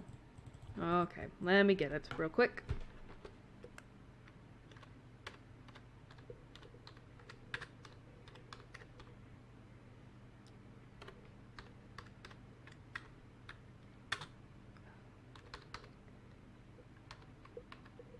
Alright, let's get this back up.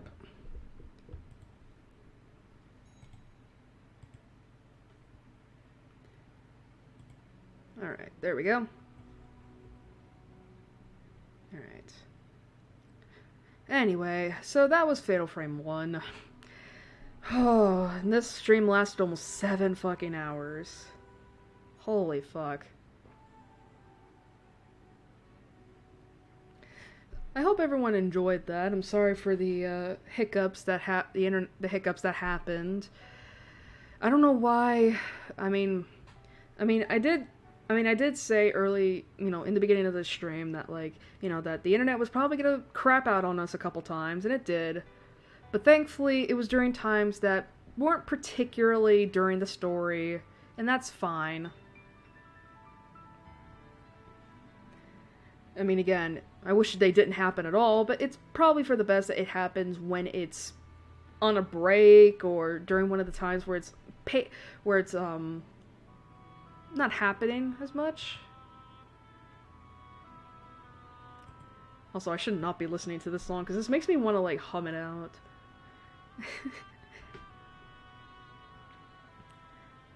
But, yeah. So,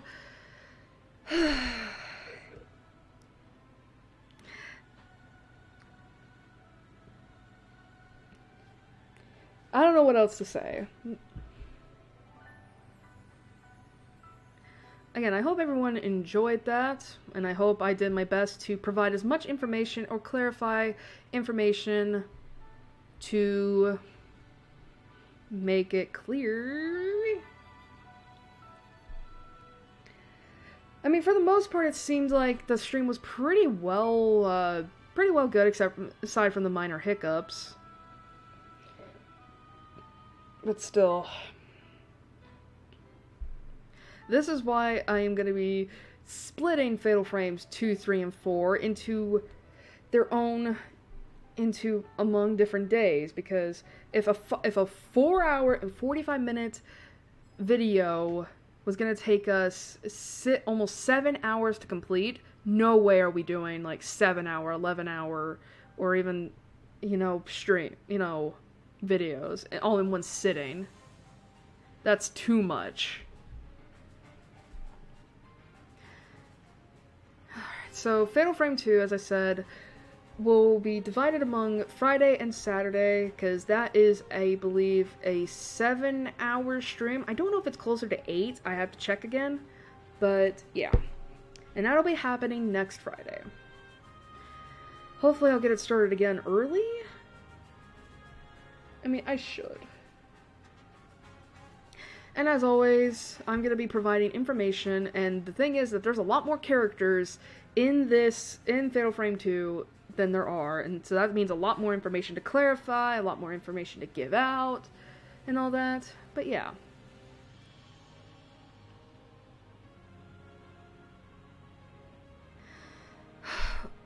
What else? Oh yeah, Fatal Frame 1 actually does have another ending. It's basically not that much different, and I think it's only available on the original Xbox. But I think if you fulfill certain requirements and it's on a harder difficulty, you basically get another ending where Mafuyu decides to not be a dum-dum and goes with you and lives. But spoiler alert, that ending is considered non-canon. So yeah, the ending where Mafuyu fucking decides to be with Kyrie is the canon ending, and that's the ending they're building off of in Fatal Frame 3.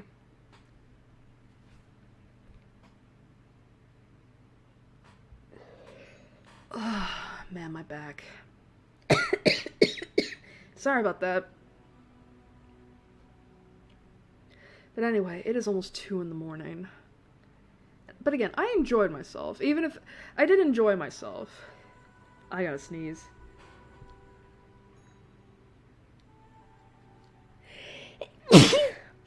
Bless me. But yeah, I did enjoy myself. Even if there were times where it's just like, I was, doing other things. But keep in mind, that's just because Fatal Frame 1 is my least favorite game, and there's just not a lot going on, Especially when the whole atmosphere feels so fucking drab. I mean, granted, I know it's like, well, let's see, Iris, there's a massacre that happened here, and it's like, yeah, but you don't really see the effects of that. You don't really see the shit ton of blood everywhere.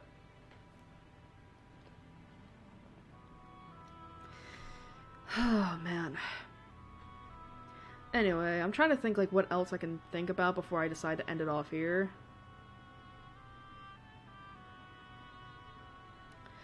I don't know.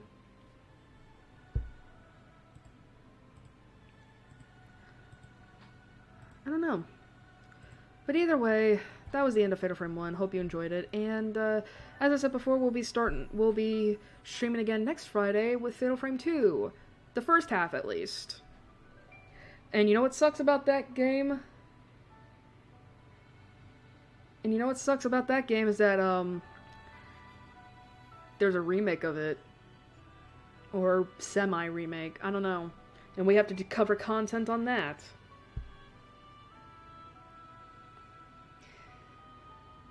Oh, dear. My back is just aching, so I'm having to stretch. Anyway. So... As I said in the beginning of the stream, the song that's playing right now is Sacred Moon, and we're going to finish out the stream with that. And it's by Project Astadi from their latest album, Darkness, which came out last year. And I believe it's about $20-30. And you are getting like 30 songs worth of content, so it's pretty cheap.